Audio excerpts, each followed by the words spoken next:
well, we can do firetextapp.com. I was like, no, I want firetext.com. I don't want people getting confused. So we were negotiating with the people back and forth because they were like, we'll sell it to you for like $2,000. I'm like, I'll give you 500. fuck So you. we're going back and forth. Finally, we were able to buy it for $800. So that was really the main cost was starting the app. Wow, that's crazy. I'm gonna have to talk to your partner then if he wants to help me develop something. Maybe he'll work a deal. Maybe he'll work a deal with me, or probably Maybe not. if you give him massive amounts of money, but he's got it because he has his own app that's I'm not involved in. And now he's got this, so he's got his hands like massively full right now. But I'm sure if you give him a lot of money, he'll do it. Yeah, we'll see. Maybe he can help me just walk through how to get the guys from Upwork. I know how to do most of the work, just not all of it. I'm actually trying to make a test right now. It's a compass test, and it's kind of like in what we talked about, lately is a compass test is like the political one where it's like Democrat, like or liberal, like when you take the political compass test, it like shows you like how liberal you are versus like just like your political ideology. But I'm doing one for like how red pill is somebody, like how much they know about evolutionary psychology. So like super big questions in evolutionary psychology, like do women like this or like Prediction: that? Yeah, 99% of red pillers are not actually going to be red pilled or know anything about evolutionary that's what's psychology. gonna be so funny about it. And that's what, but that's gonna be one of the compasses. But how blue to red are you? And then the other axis is going to be black pill to a white pill. So it's gonna be. I'm gonna ask questions about how they are like emotionally and how they feel about the future or how they feel about dating and all those those feel answers depending on how they feel about things will determine if they're a white pillar or a doomer, a black pillar. Mm. It's gonna be Is white funny. pill associated with hope? There's only one person I've never heard that before. I know there's Coach White Pill, but he's generally a pickup guy who's doesn't really show pickup, but he believes in all the same shit I do, generally speaking, when it comes to pickup. So I didn't know White Pill was associated with like being more optimistic. The only person who I've ever heard of being called white pill was that regularly is well, who's that guy who's like really famous? Michaela Peterson's dad, Jordan Peterson. Jordan Peterson is always known as like the white pill guy because he has all this hope and stuff, Mhm. and he Wait, says all the feel good shit. Jordan Peterson Yeah, is the hopeful guy. Jordan Peterson has become one of the most pessimistic people ever. I mean it's just because he like tells you the Christian route. 2017 Jordan Peterson, maybe 2016, 2017. There's a Maybe big that's difference where people between reference him. yeah the pre I guess illness Jordan, and I feel for him. What he went through was horrible in terms of his health. But there's a massive difference between the way he was before he got sick and the way he is now. I mean, he went from being like kind of like a I care about justice and fairness and helping people. I kind of am on the outside of politics, so like I'm a diehard like conservative Republican like TradCon and just repeat all the same talking points. So he's definitely done a 180. As a result of like the horrible shit he had to go through with his addiction to benzodiazepines, which if people don't know is probably one of the worst addictions you can have. Oh, It's 1,000%. Yeah. it's truly miserable. Let me just quickly address a few super chats. The school of thought PBLDA game, I'd argue that this is what Sartines are against. Obviously, social circle game is more efficient. Yeah, we'll discuss it. So you can be in pickup, you can believe in pickup, you can think social circle game is retarded and still not do super direct game, not do direct game. So what direct versus indirect means? Direct is like you go up to a girl and say, hey, I thought you were really attractive, I want to meet you. Indirect would be going up to the girl and be like, hey, that's a cool t-shirt. Oh, cool, I love that band, right? You go indirect, right? And then you transition it. So yeah, so I think that's kind of I think they're a little bit different there. But status plus indirect game is better. Status makes everything better. Direct game is better with status. Indirect game is better with status. Did you read Dan Bilzerian's book, The Setup? That's so funny. No, I haven't read it yet, but I do have it. I need to start it. But no, it just came out on audiobook and I was like, fuck yeah, I'm gonna do it on audio because I hate reading paperback. Yeah, me too. I already finished it. Yeah, it's a good book, but he actually talks about pickup and like game stuff much more than I've ever seen him do publicly in interviews or whatever. but he's actually familiar with pickup. Like he's familiar with mystery. He said he read the mystery method or the game or whatever. So he's familiar with pickup. But yeah, so he talks about that when you have a high level of status, being indirect is preferable. He gives an example of like he had this like really rich friend and they went on like an island together and it was like him, his friend, and like 20 girls. And his friend was like being way too direct and he was just striking out. And then Dan Bilzerian like got him drunk one night and just told him to like chill out, let the girls come to you, and then he got late that night. So yeah, Bilzerian definitely would believe in indirect game with status. However, I would argue that if without status, he'd probably argue in favor of direct game because he talks about when he was growing up and when he was in college that he would go out and just cold approach girl after girl, right? So he used to do a lot of pretty direct style game. It's just that after he became famous and he adopted more indirect game mindset. So yeah, I definitely think how much stats you have will be correlated with what type of game you prefer. Another thing, like y'all are talking about like direct and indirect a lot. The big thing is more about intent based or not. So if you are talking to girls with intent is the big distinction between what I talk about and what I think pickup artists talk about. Because I just don't have the intent to try to sleep with them immediately. Whereas I think that pickup usually, like whether they're direct or they're indirect, they're kind of having an intent of trying to fuck the girls. But you have an intent to ultimately fuck the girl, right? No, sometimes I'm just really like legitimately planting seeds and just trying to build relationships and just be friends with girls until pussy falls into your lap. But Like, the end goal is to have sex with a girl, right? Like you wouldn't, for example, do that with like a tranny or like a fat chick, I assume, right? yeah, of course not. It's only Yes. with really pretty girls because pretty girls have pretty friends. Yeah. I think it's more about delayed gratification is what you're talking about. Like you're basically saying, hey, I'm willing to really delay the gratification for however long it takes and really play the long game. Versus pickup artists are more about playing the short game. It's like, hey, I want to get the gratification, tomorrow or a week or maybe 2 weeks from now. So I think a better paradigm is like how much. Absolutely. Yeah, how like are you playing the long game, the middle game, or the shorter game? I would argue that the middle game and long game, somewhere between short game and long game, depending on what is the preferred, is the ideal strategy. So I think for like self development and like fitness and just social skills, you have to play the long game. Your social skills, your fitness, none of that is going to improve, fast. All of that takes time for the vast majority of guys. Versus with things like, like you meet a girl and like you want to have sex with her, like in my opinion you're better off like trying to make that happen soon, because if you wait too long then you might get friend zoned, she might meet another guy, she might lose interest, right? So just but yeah, I understand what you're doing is a bit different because you're not just waiting, you're like getting the girl in on your social circle and then you're leveraging that to meet other girls. Yeah. So, but I do think that's an important distinction. All right, let me just quickly address. Did you burn the bridges with Andrew and Malik? I don't know where this idea comes from. That like I burned my bridge with Malik. Me and Malik are totally cool. I was literally talking to her on Instagram, like yesterday or 2 days ago. She's just tired of speed dates because every time she comes on, there's like fucking 70% of the audience just tries to shit on her. So, but yeah, me and her are still cool. She's totally down to come on for any debates.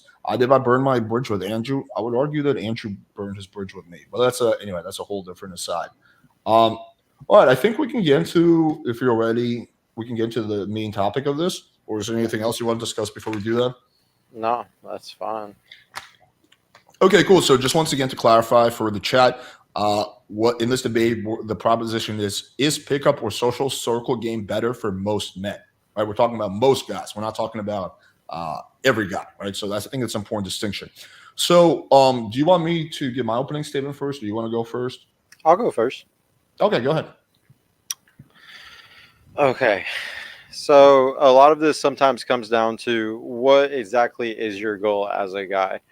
If your goal is to just get sex, then yeah, sometimes pickup might be best because it's the shortest route to getting sex. If your goal is to get genuine desire, a girl who really, really is down for you and is more chasing you or coming to you and coming into your frame, I think it is better to always do social circle game. And the problem with a guy who is, say, between a 3 and a 6 or a 3 and a 7 guy, the average normie dude, is he will end up, either simping for pussy, simping for just sex, or he's going to end up in a relationship where he's still a simp and in the girl's frame because he doesn't know what genuine desire looks like. And he probably can't get genuine desire anyways. That's why he's hitting up 1,000 girls the pickup way to be able to play the numbers game just to get sex, period. So at the end of the day, it's about what your goal truly is. And I think every man's true goal is to get genuine desire. It's not to just get sex. And if it is to get genuine desire, then you truly do need to do social circle game, even as the average man, because you want a girl that's coming to you, coming and falling into your lap, and really is down for you. The way that I do social circle game, so everybody understands, is that I friend zone all the prettiest girls in the immediate vicinity of whatever hobby, place of work, or side job that you are around where there's lots of women that I promote.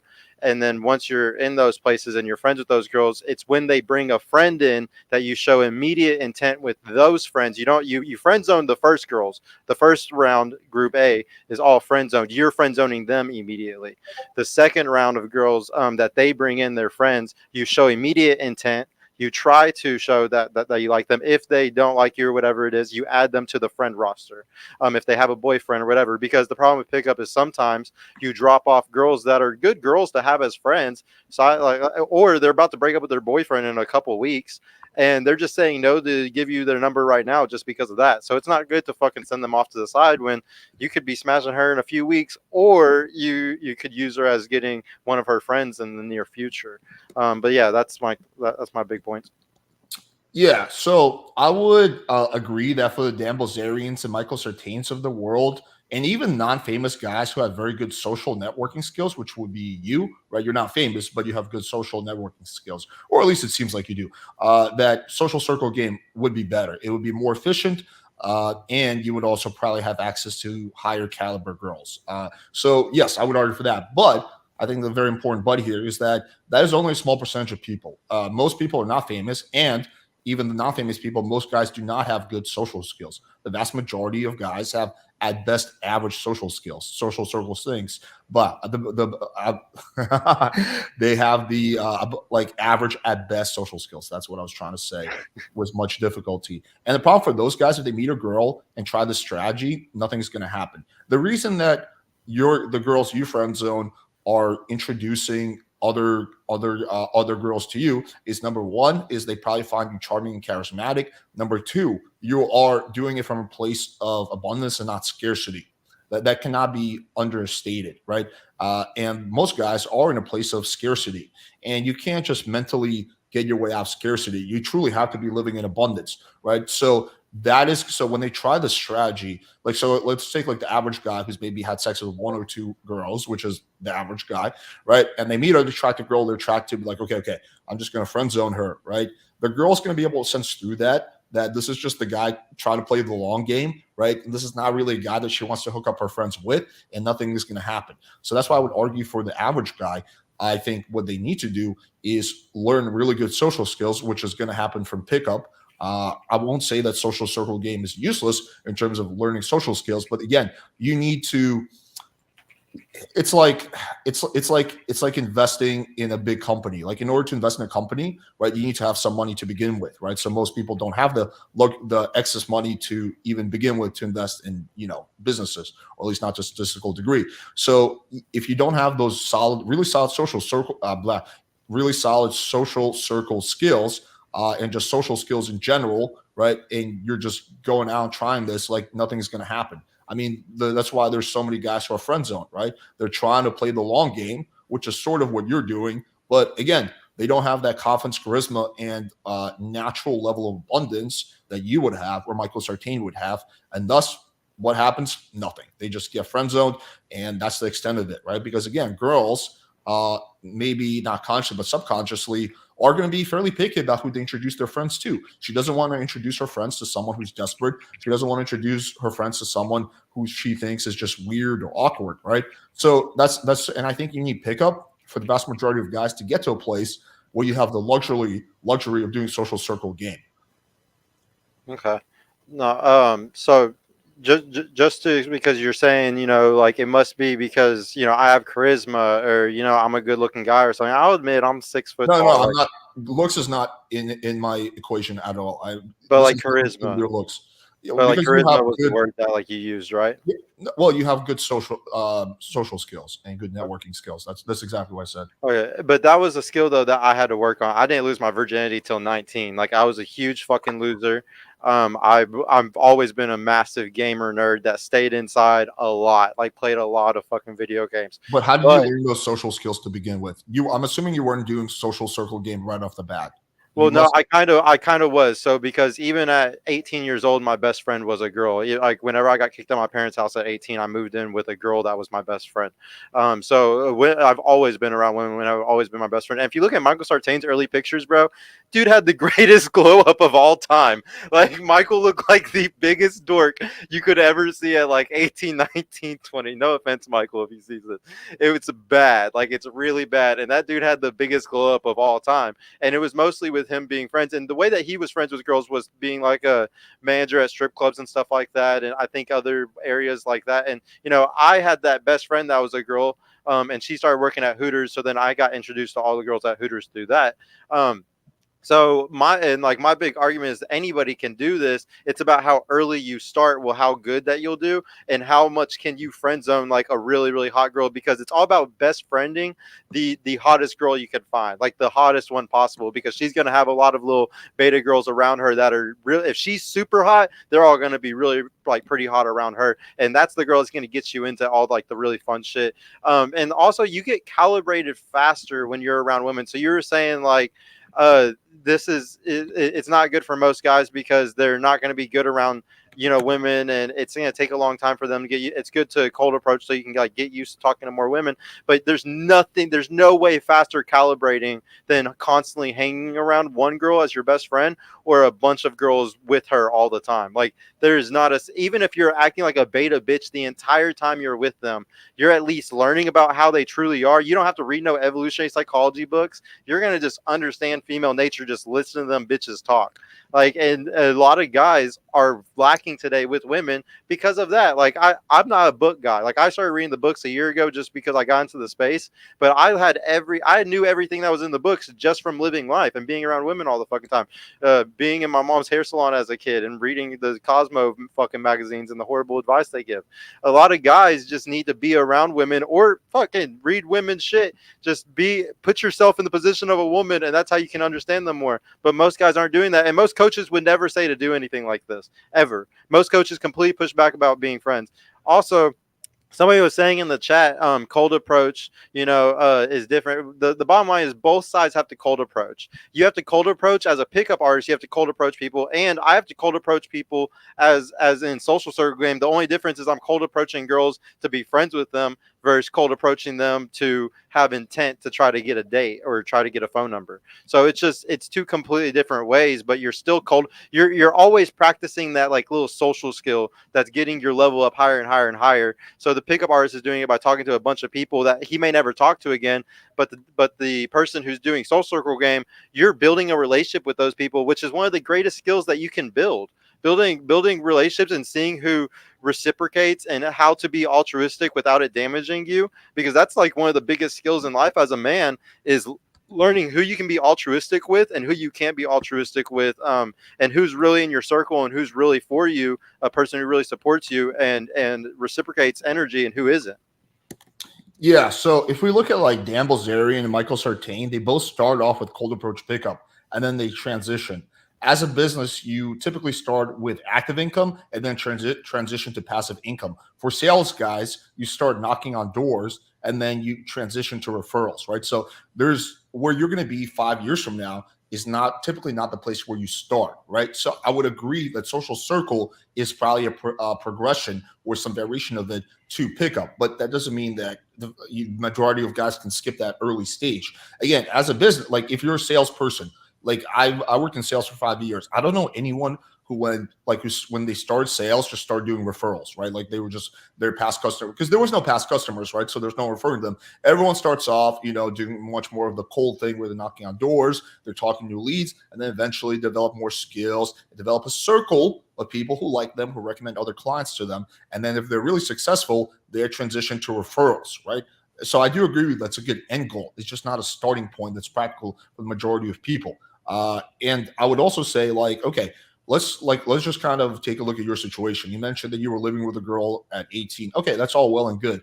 But who's the girl you lost your virginity to, and how did you meet her? At 19, and she was introduced to me from my best friend. We were at a club together, and my best friend, she was like, "Hey, we gotta go outside really quick because we gotta get this girl inside." She was 17 at the time. She went to my old high school, but she was a 17-year-old girl, and well, both the girls were 17. And my friend knew the manager, like the door guys, so she like went and got the girls and was like, "Hey, yeah, we'll like sneak you into the club." And we snuck the girls in, and one of those girls was like, I was right there with my best friend because I was my best friend and I always was with her. And so she Okay. immediately, I guess, was attracted to me. And then, yeah, like we made out that night. And then, like a month later, I lost my virginity to her. Yeah, so you might be a little bit of an anomaly. You might have a totally different experience, and I'm not trying to validate that. But for example, for me, it's like the opposite. When I was in middle school and high school, I had female friends. I had probably more female friends than I do now. Okay, I had a lot of female friends. I, a lot of my cousins are girls. I mostly grew up like around a lot of other women. So yeah, like that was never an issue for me. But that still resulted in me going home and jerking off every night. And the first girl I slept with was through essentially cold approach. I met her at a bar, blah blah blah, right? And the first God knows how many girls. Now then, later on, what started happening, at least to a smaller extent, is that sometimes a girl that I would hook up with would introduce me to her friends, right? And that would bang the friend.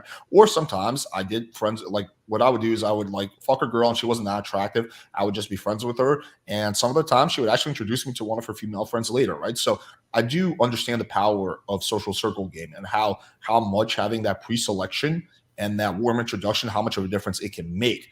But again, for me, like I had all the female friends in the world. I still wasn't getting laid because again, I didn't really have that good social skills. So girls who I was friends with weren't like, yeah, this guy's nice, but they weren't actually going to introduce their female friends to me, at least not in a dating or romantic type of context. So that's what I'm trying to say is that for like, there's a lot of guys who are struggling with women who have female friends, but they still never get laid. Like, what do you think separates those guys from you? All the guys who have a bunch of female friends, but they can't get laid or even get a girl to date them. Like, what do you think makes them different from you? They didn't friend zone the girl. That's almost 9 times out of 10. That's always it. Or they're still like somewhat sipping for the girl. Like they actually like their friends. And I know because I was that guy. I've had multiple friends that were like my best friends that were girls. Like there was one that I even lived with, like not the first one, but a second girl. And no, I'm not gonna lie, I really liked that girl. And like it was kind of weird because she was my best friend. But sometimes I would like have things for her because both the girls that I was best friends with that I lived with, we slept in the same bed together. So it was like it was very much the biggest tease ever with both of them. And I had to really learn to control my own sexual urges like really crazy at a young age. Like dude, if you actually look up, Gandhi did the same thing. Like he used to like lay next to naked bitches and shit and like kind of like practice his ability to not get horny and want to fuck them and stuff. And yeah, it's like it Yeah, was a weird Gandhi's little. notorious for fucking his way halfway through Africa. That dude was fucking chicks left and right when he was in Africa, at least. Yeah, he's a weird dude when it comes to sexual shit. But Yeah, but I wanted to say, also it's about what is safe to women. So the whole point of pre-selection or mate choice copying is to just automatically hack into being using that status with a woman next to you, hacking into being safe. Because this from evolutionary psychology, like it was always really dangerous for women, like in for most of the caveman days and shit like that. Like men were fucking scary. Like it's a high chance that he could kill you or grape you or like something bad could happen. So there was a pre-selection is a very safe way of making sure that you're not going to get harmed. And even today in the internet world and stuff, and there's 1% of guys that are psychopaths. Women aren't dumb. So it's just a way of being safe. And a lot of guys, man, they might be attractive. They might be whatever it is. And they walk up to a girl. And just because he's not automatically pre-selected because of whatever, she might be scared of him. And like that sucks because they might have been a perfect match. But her little instinct to just kind of be scared of any random dude walking up, kind of can scare that. yeah. So what you're saying, I think, is generally true, but it's not actually like backed up by any kind of statistic. The vast majority of time when a girl gets raped, it's by someone that she's friends with, right? It's not by a random stranger that she meets. So, but anyway, people make emotional decisions, not logical decisions. So I'll grant you that. And I also agree with your assessment that probably one of the biggest things that separates guys who just get friend zoned and nothing happens and guys who do what you do is they're the ones who are choosing to friend zone the girl, right? But I think there's also another element to it, which I don't know if you kind of hinted at it, but I think it was understated, which is that those guys are generally alpha. They're not little bitches. They're not little beta pussies, right? And there's not a lot of guys who are friend zoning girls who have female friends in general, a lot of female friends in general who are not beta pussies, right? That just is the case. Like, would you disagree with that assessment? Until you learn, yeah. Like I think those guys learn sooner or later that they're being a But beta just like pussy and as getting is walked right over. now, we take all the guys in America who have multiple female friends. Would you say I most think of them? most don't have multiple female friends. Like I think it's. I mean, don't get me wrong. I think social circle game is actually like the biggest game that's used. It's just people don't talk about it. It's like it's the normal thing if you go outside type of thing. And to try to preach it is like trying to like tell people that grass is green. Yeah, so it really depends on how we define social circle game. I do agree with you that most couples, even nowadays, well, about 50% of couples are meeting through work, school, or friends, right? About 40% are doing it from dating apps, and maybe like 10% are doing it from like a cold environment, like they approach the girl at a bar, something like that. So, yeah, about half the couples are meeting each other through warm environments like school, work. That's really those two are a big part of it, and of course, friends.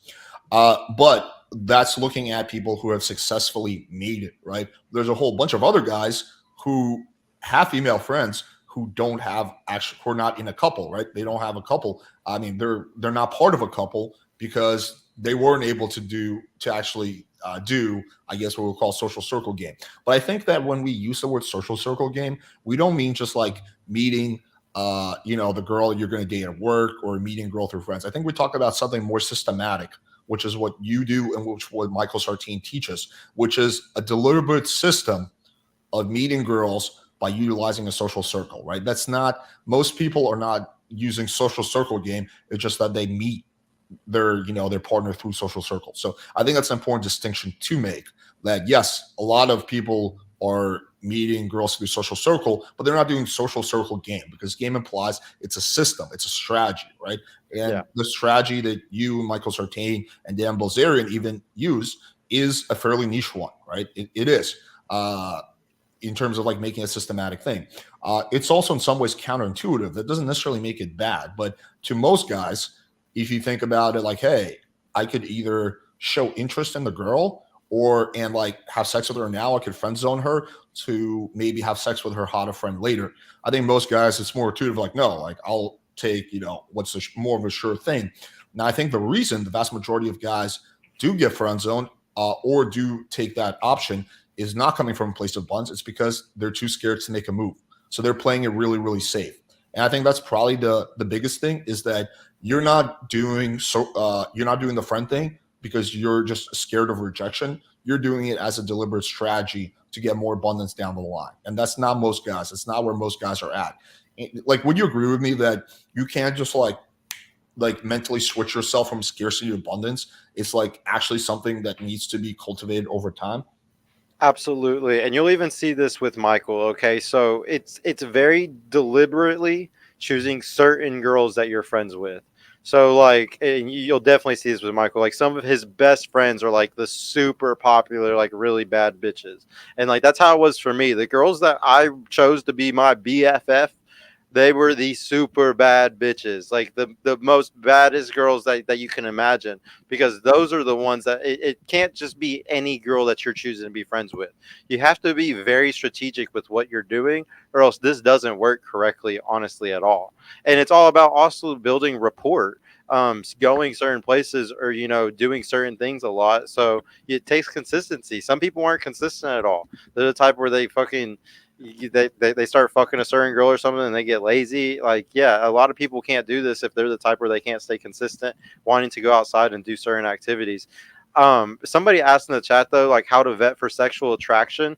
The way that I'm vetting through sex for sexual attraction is that I'm not even like you're the problem with people not understanding like genuine desire and like chasing and stuff like that is I think guys are the prize. Like I think that a woman should always be going to the guy, and those are the best relationships, and that's genuine desire usually, unless she has BPD, obviously, or another cluster B disorder. But that's how you vet is you make sure that she's coming to you. If you're sitting there like messaging the girl all the time, or you're the one who's like coming on to her, then I think that's a problem. I've always had girls come on to me. I'm not some super attractive fucking dude. Like I'm pretty skinny and goofy looking until I started going to the gym. But I also wanted to ask you, Alex, if you had a response to what I said, but I wanted to go back at some point to what I said at the very beginning, my opening statement about how are guys trying to get sex or trying to get genuine desire?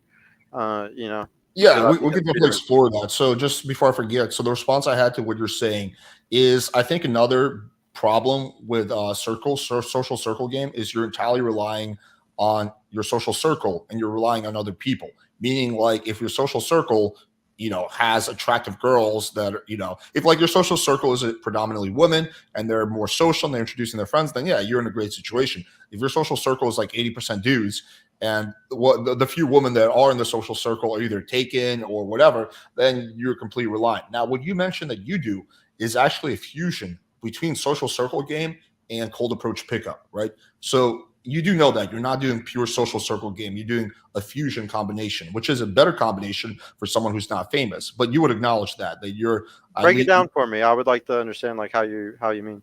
Yeah, so just pure social circle game is literally when you're meeting people through your social circle, right? You're talking about how you're using cold approach to meet new girls to get new leads, but then you're bringing them into your social circle. So you're combining cold approach with social circle game. Well, because I figured that cold approach is, like I said, something that both sides can do. It's just what's your intent? If your intent is when you walk up to the girl is I want to fuck you, like my goal is in the next couple of weeks, like get you in as a cold lead and then put you through, through everything, so then you can fuck her. Then that's one thing. But if you have the intention of just like, hey, what's up, girl? Like, what's your name? Like, blah blah blah. Like, or you could show that's still Sergio. That's still cold approach. Cold approach is literally approaching a person that you don't know. That's still cold approach. You're talking about different intentions. That's all well and good. Yeah, but so that's what I'm saying. Like pickup is the only difference. It's pickup, and then what I do, and we both do cold approach. Like both groups have to cold approach random people. Well, because no, cold like, approach is something that you got to do as a guy to other men. Well, no, like, Michael Sartain and Dab Blazarian do like zero cold approach, right? Right. They're entirely meeting all the girls they're dating through their social circle. Okay, so, yeah. Because I don't have the status that they do, exactly. So, or like I don't leverage like the same type of status as them. Yes. Yeah, 99.9% of guys don't have that luxury. So I do agree with you that for 99.9% of guys, the only way they can do social circle game is if they're doing something similar to what you're doing. The only other exception is if they're in like a very unique career, like they're a photographer, they're doing like bikini photo shoots, and they just have like massive access or whatever, or they're like running a porn company or something like that. Kind of like what Michael's students do, yeah, where they do the photo shoots and stuff, yeah. Yeah, but it wouldn't be just like a random guy who like, does some photos here and there. I'm talking about like a professional photographer who's like very well connected in the model circle, right? I'm talking about, but those are all exceptions. That's not the average guy. So I do agree with you that for 99% of guys to do social circle game, they would have to do something along the lines of at least something similar to what you're doing. So we would agree that then it's a combination of cold approach and social circle, which is the prescription you would have for most guys. Now, in terms of pickup, I think that I guess we can use the word pickup differently, but to me, pickup never meant like your main intention is to fuck the girl. That's always been my main intention, but I know guys in pickup whose main goal is finding a girlfriend. I know a lot. I've had countless students who are like, "Hey, Alex, I find your videos awesome, but I'm not trying to like fuck this girl like right away. I want to actually really meet like a wifey type of girl." In fact, when we do polls, even in my community, where most of my content is hookup oriented, the vast majority of guys want a girlfriend over a hookup, right? So, so pickup doesn't necessarily need to be like casual sex. You do understand that distinction, right? Like you can have pickup. You can be a pickup artist without actually focusing on casual sex. Your main goal could be a relationship. Yeah. So Yeah, I see that, but it still does the same thing to me that really irks me more than anything. It's the same reason that I hate dating apps is because you're basically there's certain places that are just in the woman's strategy. One thing that's in the woman's strategy is a dating app. She gets to filter the men kind of on dating apps. I really think that even whenever a pickup guy, even in real life, if you're going up to her and you're not trying to get laid immediately, I think that that's like a flaw. Like you're going into the woman's frame. So I'm just immediately against it for those Well, but reasons that's alone. exactly what you're doing. You're going up to the girls and you're not trying to sleep with them immediately. You're describing yourself. But my intent is to just be friends. I have no intention of fucking this girl. So that's why I said at the very beginning when y'all were talking about like what y'all were talking about, it's really about intent is the easiest way to put it. No, I think it's more about. I mean, sure, intent matters, but I think it's more about strategy. We're kind of comparing different strategies, so as to speak. There's the pickup strategy, and there's a social circle game strategy, and there's some fusion of both. So it's like comparing like direct versus indirect. We're comparing strategies, less so motivations, I think. But like, let's say, let me kind of pose this question. Let's say you meet a hot girl that you really, really like, right? You cold approach her to do, your social circle game. But let's say she's fucking awesome. You're perfect 10 out of 10. Would you still friend zone her, or would you at that point try to either sleep with her or date her? I have a belief that doing the immediate friend zone, even on super hot girls or even on a girl that like I actually kind of low key would fuck, like I would love to, I still think it's good to like I show intent immediately for random girls usually. Like it's like, hey, what's your number? And let's say like you ask that really upfront, like really quick, and they give it to you. You kind of already know like that they're like cool with you in a way just right then. But say she says no, it doesn't matter. Like you're acting like it's not a big deal at all. Like it's nothing to you.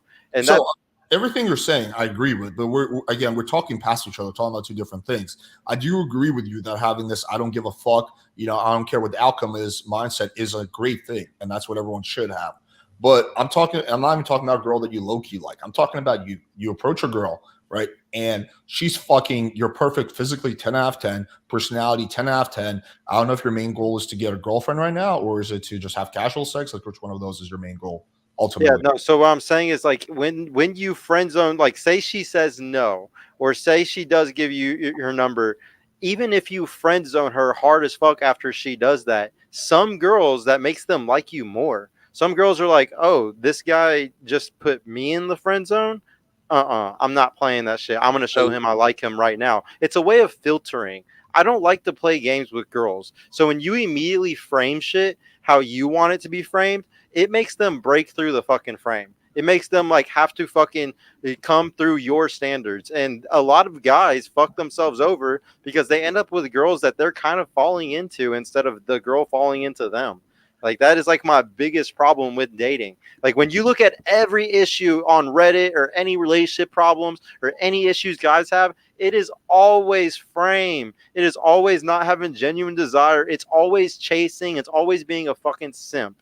So if these guys just instantly framed everything as "bitch, you're my fucking friend," then they're going to immediately filter for the girls that are like, "No, I don't want to be your friend. I like you as more than that." Okay, but what you're doing is playing game. It's just a deliberate long game. You're just playing a different type of game than It's pickup platform. manipulative. Yeah. Well, no, I think that word is thrown around a lot. It can mean anything and nothing.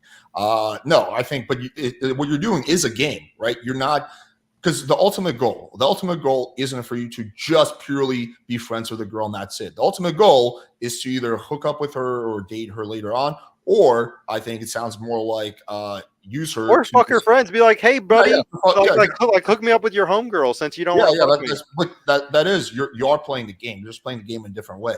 So I don't think you can say that pickup involves playing game. And you're not like they're just two different strategies to win the same game. Do you understand what I'm talking about? Yeah, for Okay, sure. so I think it's important to address that. And like again, a lot of the things you said, I do agree with you that like having that I don't give a fuck vibe is good. That some girls, if you friend zone them, yes, they will chase you harder. Like all of that is true. But once again, the question would be like in that rare scenario where you meet a girl who's like just like fucking hits every single button, would you still friend zone her just like out of principle? Or at that point, would you show intent? I know that if, for example, you're saying that, well, she's not that interested, you can still friend zone her. Maybe that will change later. I get that. But let's say that's not the case. Let's say the girl is just interested right off the bat. Dude, if the girl's coming on to you, you obviously don't be stupid. If she's breaking touch barriers, if she's giving you certain signs, you obviously don't be a retard. Like you lean into it. But I'm saying, like, if she's acting like completely to herself and stuff, and she's not showing any signs or anything, yeah, I'm not gonna do anything. Like, I'm still going to completely friend zone the living fuck out of her and play mind games. Like, Yeah. So, like again, I think we're partially talking past each other, and because I do agree with a lot of things you're saying, I think I don't know, maybe like I'm not communicating my point succinctly. But yeah, sure. If a girl is playing games, you're saying don't chase, don't play those games, don't like pursue her aggressively. Instead, just friend zone her, and that's a different strategy to ideally get a better outcome, right? But you said that if a girl is showing you signs, lean into it. When you say lean into it, what do you mean? You mean like you're saying? I'm assuming what you're saying is no, don't friend zone her. Like actually either hook up with her or date. yeah.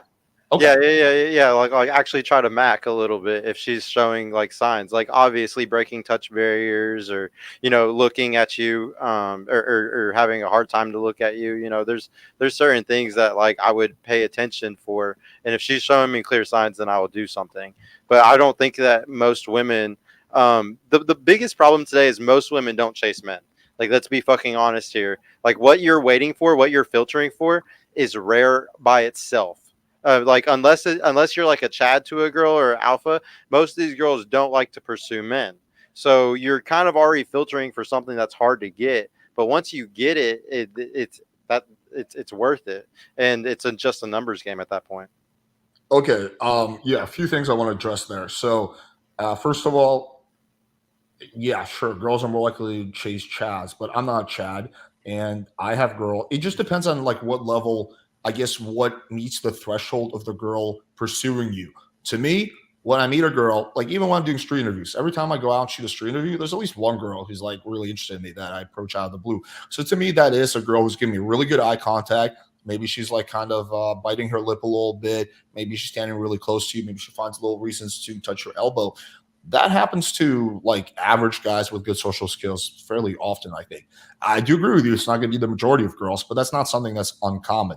But at the end of the day, the majority of girls, like even if you're doing your strategy, it's not gonna work in the majority of, or you're not gonna want to do it in the majority of girls because, as you said, they're not the right type of girl. So both strategies involve looking for a smaller percentage of women in a sea, in a larger sea. You're kind of picking the best apples, so as to speak.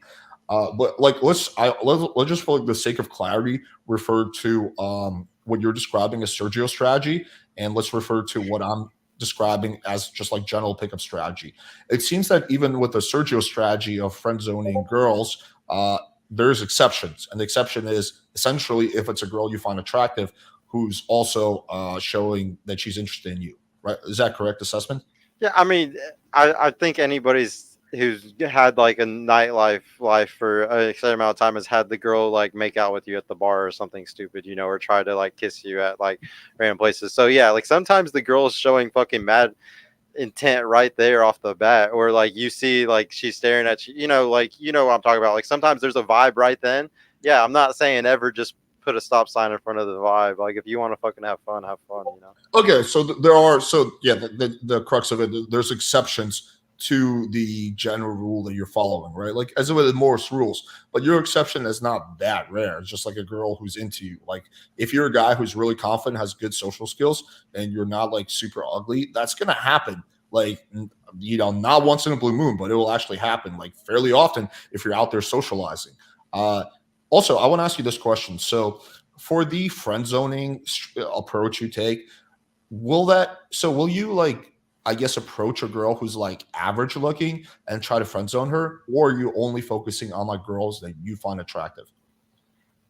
Honestly, like I'm pretty like picky, so it would only be like the hottest girls that I can kind Okay. of see around.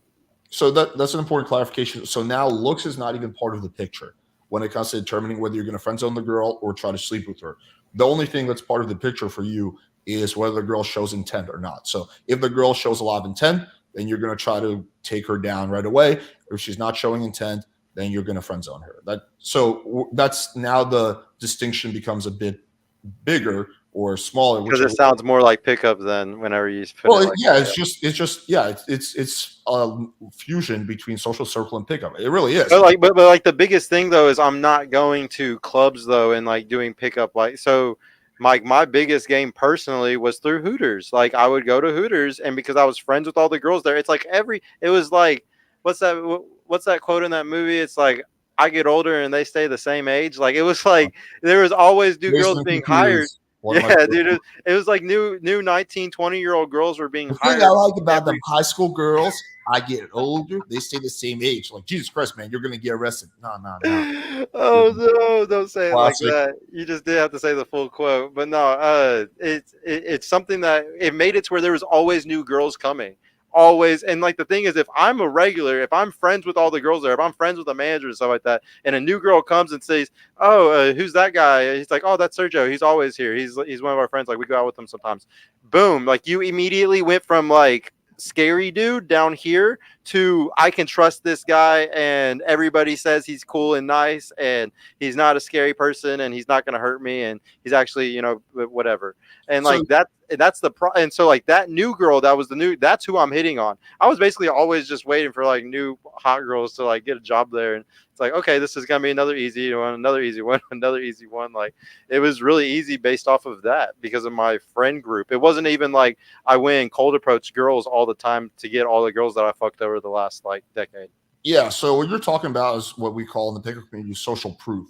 So basically, the venue where you go to, a lot of people know and like you, and you get social proof. That's something that, at least when I was actively doing pickup, was very heavily discussed. That was a big concept in pickup. So that right there is not a concept that's in any way anti-pickup. That's a pro-pickup concept of utilizing social proof. Like literally, what like the biggest piece of advice when it came to pickup, or one of the big piece of advice was like, hey, when you take a girl on a date, take her to a place where everyone knows you. So then the waitresses and all of that, like, hey, welcome back, right? And that raises your attractiveness because it's social proof. So that's a pickup concept. It doesn't mean that you're doing pickup just because simply you're following that concept, but that's not like an anti-pickup concept. Also, I'm not sure where this idea comes from that like pickup is like something that's primarily done at clubs or whatever. I haven't been to a club in 10 years. Oh, yeah. You're right. Pickup can be done anywhere. It can be done during the daytime. It can be done, if you're Matthew McConaughey, it can be done at a high school. And for most guys, it can be done during daytime. It can be done at a Hooters. It can be done anywhere. So, like, there's no, like, it's not like, oh, if you're into pickup, you have to go to clubs. That's not a thing at all. So I think maybe this is a little bit of just like a lack of, I guess, understanding about the pickup community. But like a lot of the stuff that you're describing are things that the pickup community would talk about and encourage. They would talk about like, hey, go to where you feel the most comfortable. Hey, definitely utilize social proof as much as possible. So those are not, again, like an anti-pickup arguments. They're pro-pickup arguments. Yeah, so like I would say almost everything spawned from pickup because of mystery and because of like how everything started with a dating. Like even evolutionary, like using evolutionary psychology to help get bitches. Like that was all fucking kind of started, from like the pickup community because it was like the first thing. Well, it might have originated from that, but it's no longer that thing. So, for example, your strategy of friend zoning girls, that's not a pickup strategy. That would be like the opposite of what a pickup community would teach. But the other stuff, kind of like Michael, yeah. But the other stuff, But the other stuff that you're describing, social proof, going to where you feel comfortable, that's all pickup. But like, if I'm friend zoning all those girls at those places, is it, I guess, just a combination of the two? You would say you're using a fusion between pickup and social circle game. Okay, and like, but like, my biggest thing is whenever we talk about this stuff, like I'm really big about talking about mate choice copying and like that just being the king of everything. Because like I said, it's just all about safety. These women don't feel safe and there is a lot of fucking weird incel dudes today. So you can hack into their fucking little brain, just like how you can use their hypergamous nature against them. Like there's guys that will like wear Gucci and goofy ass shit to like fucking get a girl to be like, oh yeah, this guy, he has money or he has a nice place, and they'll fuck him because they think that he has money. Like they're using hypergamy against them. And it's just like how some guys hack that thing. Shout out to AMS because he always talks about doing that. Uh, like I would say, I'm just hacking the other part of the brain that's mate choice copying, and like Michael Sartain does the same thing. I don't like the way that he does it, but that's all it is just hacking mate choice copying and hacking the girl's brain to look safe. Because most guys just aren't safe, man. Like I talk to these girls all the time that are, because I'm friends with nothing but really beautiful girls, and they will give a guy a chance just because he's way more safe than the random people. It's weird. Yeah, so pickup guys might not know that terminology of mate choice copying, but the actual premise of what you're talking about, that would be something that's actively discussed in the pickup community. Building comfort, making the girl feel safe, utilizing social proof to, I guess, hack the her feeling safe process, right? Like all of that are all like things that are big principles of pickup. The only thing that you're doing that is not that would be not in line with pickup values, let's just call it that, is the concept of friend zoning girls that you find attractive to either ultimately have sex with them later or to meet their friends and blah blah. But even that, even if we go back, it's also there's different schools of pickup. But like I know RSD did used to talk about that. Like, yeah, I would just fucking friend zone girls that that I approached a girl, she was not into me, I would just friend zone her and then fuck her friends, right? That was something that was also even that, which I would say is like generally thought of as like the opposite of pickup, is something that was pretty actively and aggressively discussed in pickup, at least at one point in time. Again, I'm a little bit out of the pickup scene just because I'm not doing as much cold approach. I'm more focused on other shit.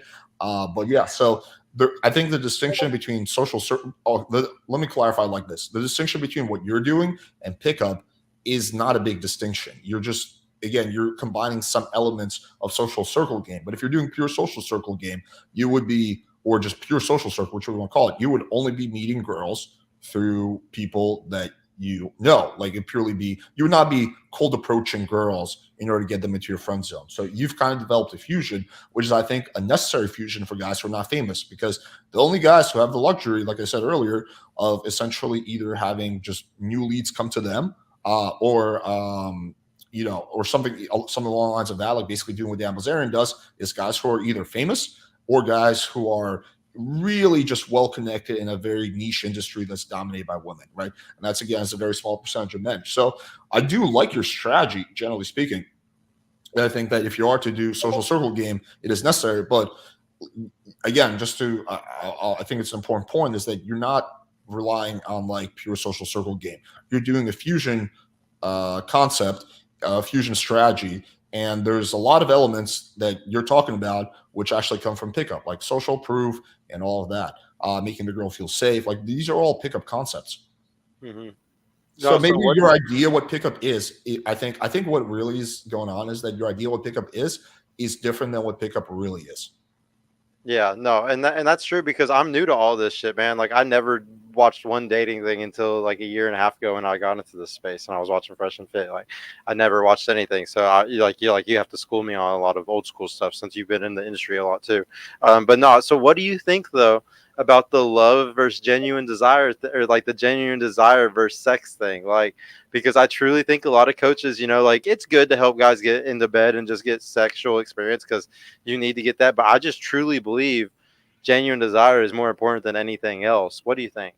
Yeah, so I think it's a little bit of an oversimplistic paradigm because anytime you have sex with a girl where she's not raped and you're not paying her money, there's some level of genuine desire. Now, and there's different levels of it, right? So, what level of genuine desire, what threshold of genuine desire are you trying to meet? Like, are you trying to meet the threshold of the girls like the one who's like making the first move? Like, what's the threshold? Because again, anytime a guy has sex with a girl where she's not raped and he didn't pay her money, there's some level of genuine desire because otherwise she just wouldn't do it. So it's like, what's the threshold we're trying to meet? Well, so like I would say where she wants to sleep with you on like the first date, where she's not trying to just make you into a beta bucks, where she just kind of takes, I would put the bar at that, which isn't that bad, I feel like. Well, again, beta boxing is the premise that you're paying the girl, and maybe more of a long-winded, indirect way, but still you're paying her. I'm Pickup saying multiple dates. Like if a guy goes on, like I've only took a couple girls like on 3 dates before in my life. Well, yeah, there's going to be some conservative girls who are just going to require more than one date. Like I think when you go past three, like I've never really gone past three, but yeah, like a lot of the girls I wanted dating, I had sex with on the second date. I don't think there's anything wrong with that. Just some girls require a little bit of extra time. So I don't think like just because you had to wait an extra day to fuck a girl that inherently means that there's less genuine desire. I think that for You didn't see a difference between that girl and the first night girls, personally? well, the biggest difference I saw between those girls I fucked on the first night and the second night was just kind of like how sexually conservative they were. So typically, the girls that I fucked on the second or third night, they were girls who had like single digits body count. They were more of like relationship girls. Like they weren't like, oh no, like have some one night stands girls. Whereas the girls I fucked on the first night, they were more comfortable with casual sex. So that's the biggest distinction I saw. There was definitely like I would say my girlfriend. I didn't have sex with her until the second date, but she was like obviously very attracted to me, which is why we were together like 4 years later. So I don't know necessarily. I think there probably is a correlation. I just don't think it's a strong correlation. I think the biggest factor that will determine whether the guy fucks the girl on the first date or the second date will be just kind of how sexually conservative she is. Now, I will say there will be a big distinction between a girl a guy fucks on the second date and a girl a guy fucks on the 10th date, right? That's when you get into much more iffy territory. But also really depends on what the date is, right? Is the date you just like taking her for a shopping spree? Yeah, you're definitely beta boxing. But you can have genuine desire from women just purely through cold approach without any type of beta boxing or going on like 7 different dates. All of Oh that is yeah, like just with a coffee date or a walk. yeah, or inviting her to a bar or yeah, anything along the lines of that. All of that is entirely possible. See, and Yeah, that's doable. see, so that's just like my biggest problem is that like whenever you meet somebody through a friend, like you meet a girl through her coworker, you meet a girl, just from like connection through another person, you're just it just feels like you don't even have to do like the warm up thing. Like whereas like a lot of people who do online dating or Instagram or anything like that, they got to do the warm up thing. It's like, hey, let's go for a walk, or hey, let's just go to get drinks, or like, hey, let's just go get coffee first. And I don't see that that's a thing that is even necessary. It's like if the girl is getting to the point where we're going on a date, she already knows about me. I kind of know about her. We probably kind of like talked about each So other or around their I friends for a couple agree. months. Yeah, I agree with what It's you're a warm saying. it's a warm lead basically Yes, compared to a cold lead. yes, I agree with you. A warm lead is more likely to sleep with you faster than a cold lead, but I don't think that has to do with genuine desire. I think that has to do with safety Oh and yeah, yeah, relation. yeah. But I will like my biggest thing is just filtering for that. So it makes it easier in my opinion to get it more often, and also to not just confuse yourself. Like if a guy just sits there and does what I call simping and just sits there and just keeps chasing girls But and you know the trying to pickup. get sex from But you women. know the pickup community would be very against simping. Like simping is not something that has ever been encouraged in pickup. So like I think that they're simping though by having to go talk to 1,000 girls or sending out 1,000 DMs and stuff. To me, that's simping because that's what kind of fuels this fire of these girls having this crazy ego. Is whenever they open up their phone and they see a thousand messages from a bunch of fucking dudes, or like they go and get 500 fucking likes on their picture of their ass Yeah. on So Instagram. Like no, fuck, like yeah, that's all simping. no real pickup guy would ever tell you to send like 1,000 or even 100 or even 10 like unanswered texts to a girl in a row. I think Well, no, no, really, no. I'm saying to a bunch of girls. Like I'm saying, it inflates these bitches' egos whenever they just open up their phone and they have 1,000 messages from 1,000 different guys. I'm not saying that, but he's just one part of the giant problem. Like the thing is, guys should be so fucking confident and think they're such fucking badasses that they don't even fucking pursue bitches. That they just live life. They got bitches around them that they're friends with, and bitches just come to them and land in their fucking lap. Yeah, Like Sergio, that is the whole issue with fucking dating today. And women need to know men are the fucking prize. I'm tired of this fucking world where like everybody thinks that women are the fucking prizes. It's bullshit, bro. Like guys are the fucking prize, and like we need to put these bitches in fucking line, and that starts with guys. Like stop chasing the bitches in every way, shape, and form. Let them hoes come to us. They're hoes anyways. Why are you chasing fat girls? Why are they chasing old bitches? Like why why are they chasing ugly girls? Yeah, there's so much you said.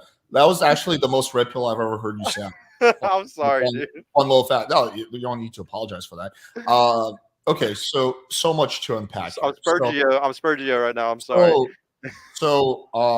Pickup guys would not be in favor of you chasing old girls or fat girls, or even chasing anyone, really. I guess it depends on what you define chasing. I don't consider like going like when you're out and about going up and talking to some girls chasing. Right. It's chasing if you're like constantly like, hey, can we meet up? Hey, oh yeah, I'll meet you 3 hours from your house. That's what chasing is. Like if you go out, you approach like a dozen girls and you get like 2 phone numbers and you message them. Maybe you have to double text here and there, and you set up a date and you sleep with her on the first or second date. That's not chasing. It's fine if he sleeps with them on the first or second date. The problem is a lot of these motherfuckers will take girls on 4, 5, 6, 7 dates to get the box.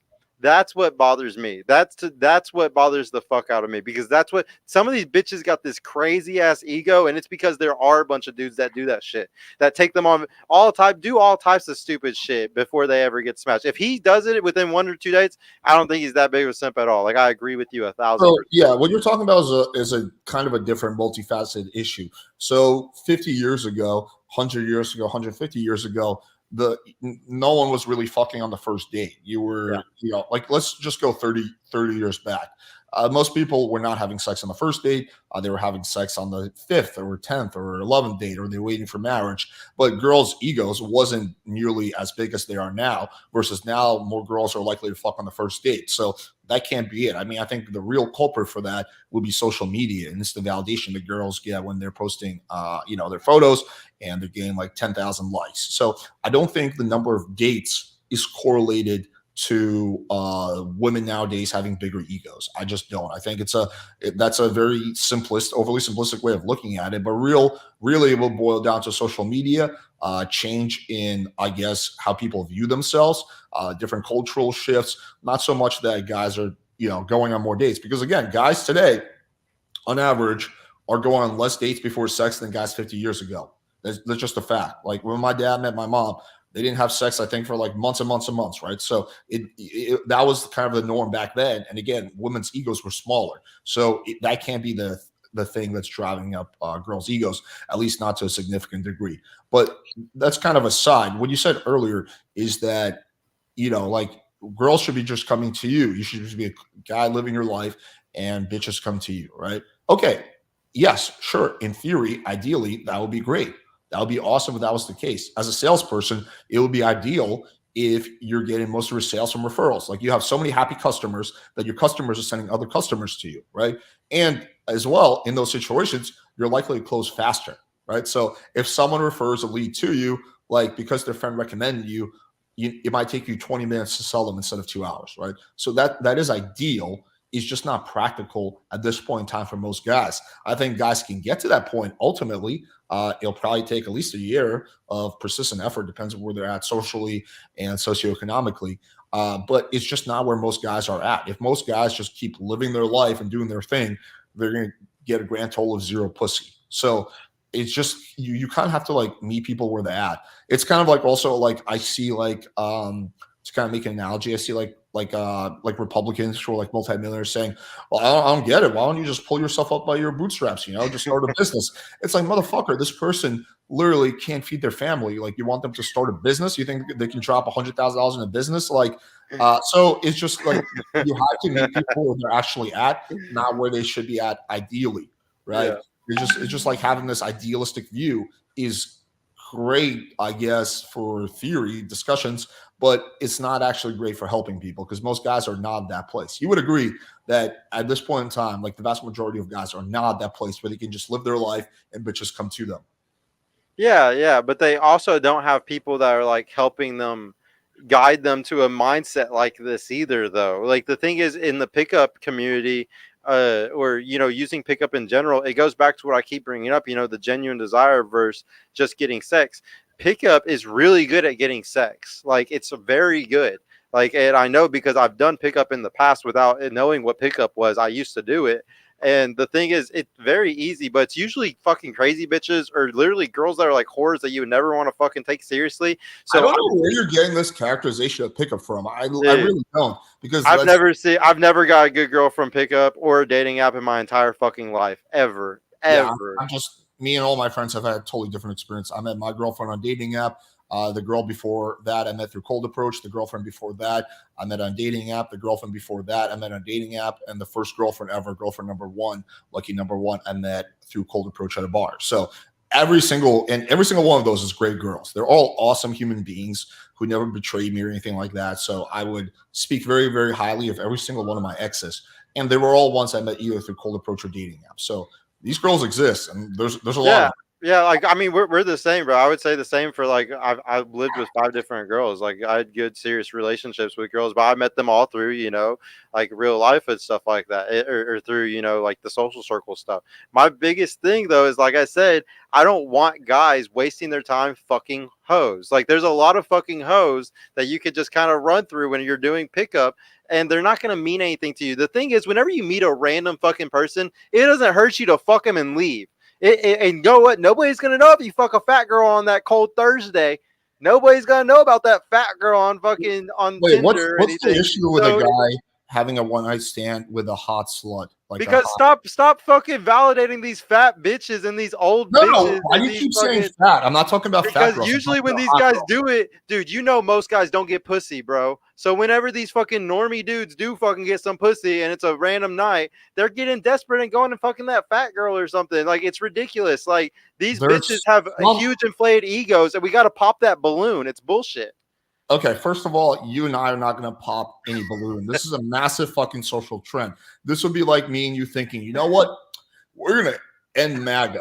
People are becoming too extremists. We're going to get people out of MAGA by talking reason and logic to them. That's not going to happen. So what you're describing is literally an impossible standard for any content creator or any group of content creators. So let's say every single person, pick up, red pill, black pill, gets together and they're like, you know what? We want to deflate these hoes' egos. We'll make less than a 0.001% difference. Because again, there's a lot more to than what you're describing. But yeah, sure, some guys fuck fat girls. I won't deny that. I think that some guys fuck fat girls through their social circle as well. But that's like, let's assume the girl is attractive. Like, what's the issue with having casual sex, assuming you're wearing a condom, with a girl, with an attractive slut? Because it's like I said, I don't like having sex with girls. Like I've done it. Like I'm not proud of it, but I don't like having, like, I even regret it. You're a lot. Guys are liars if they fuck those type of girls and they don't fucking regret it afterwards. I've always regretted it.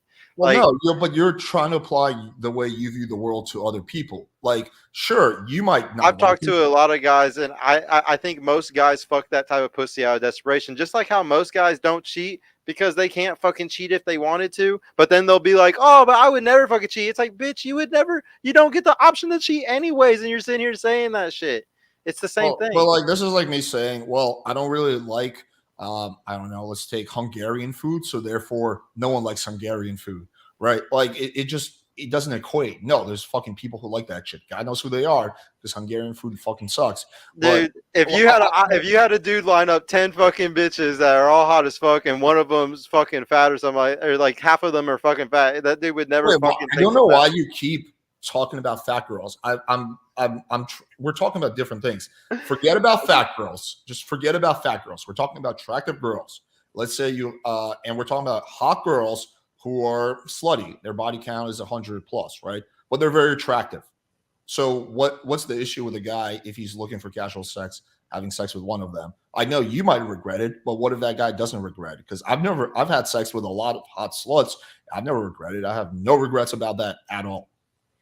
I mean, if it's a hot slut, I think that's fine. Like I think that if you earn like one of those girls that's worth it, that's totally fine. It's whenever they validate. I hate these bitches running around that are fat as fuck, and or they would come on my podcast or come on these podcasts, and they're like, "I'm a 10. I can So get yeah, dude, so I it's can get a not. guy that looks like this, whatever." It's like, dude.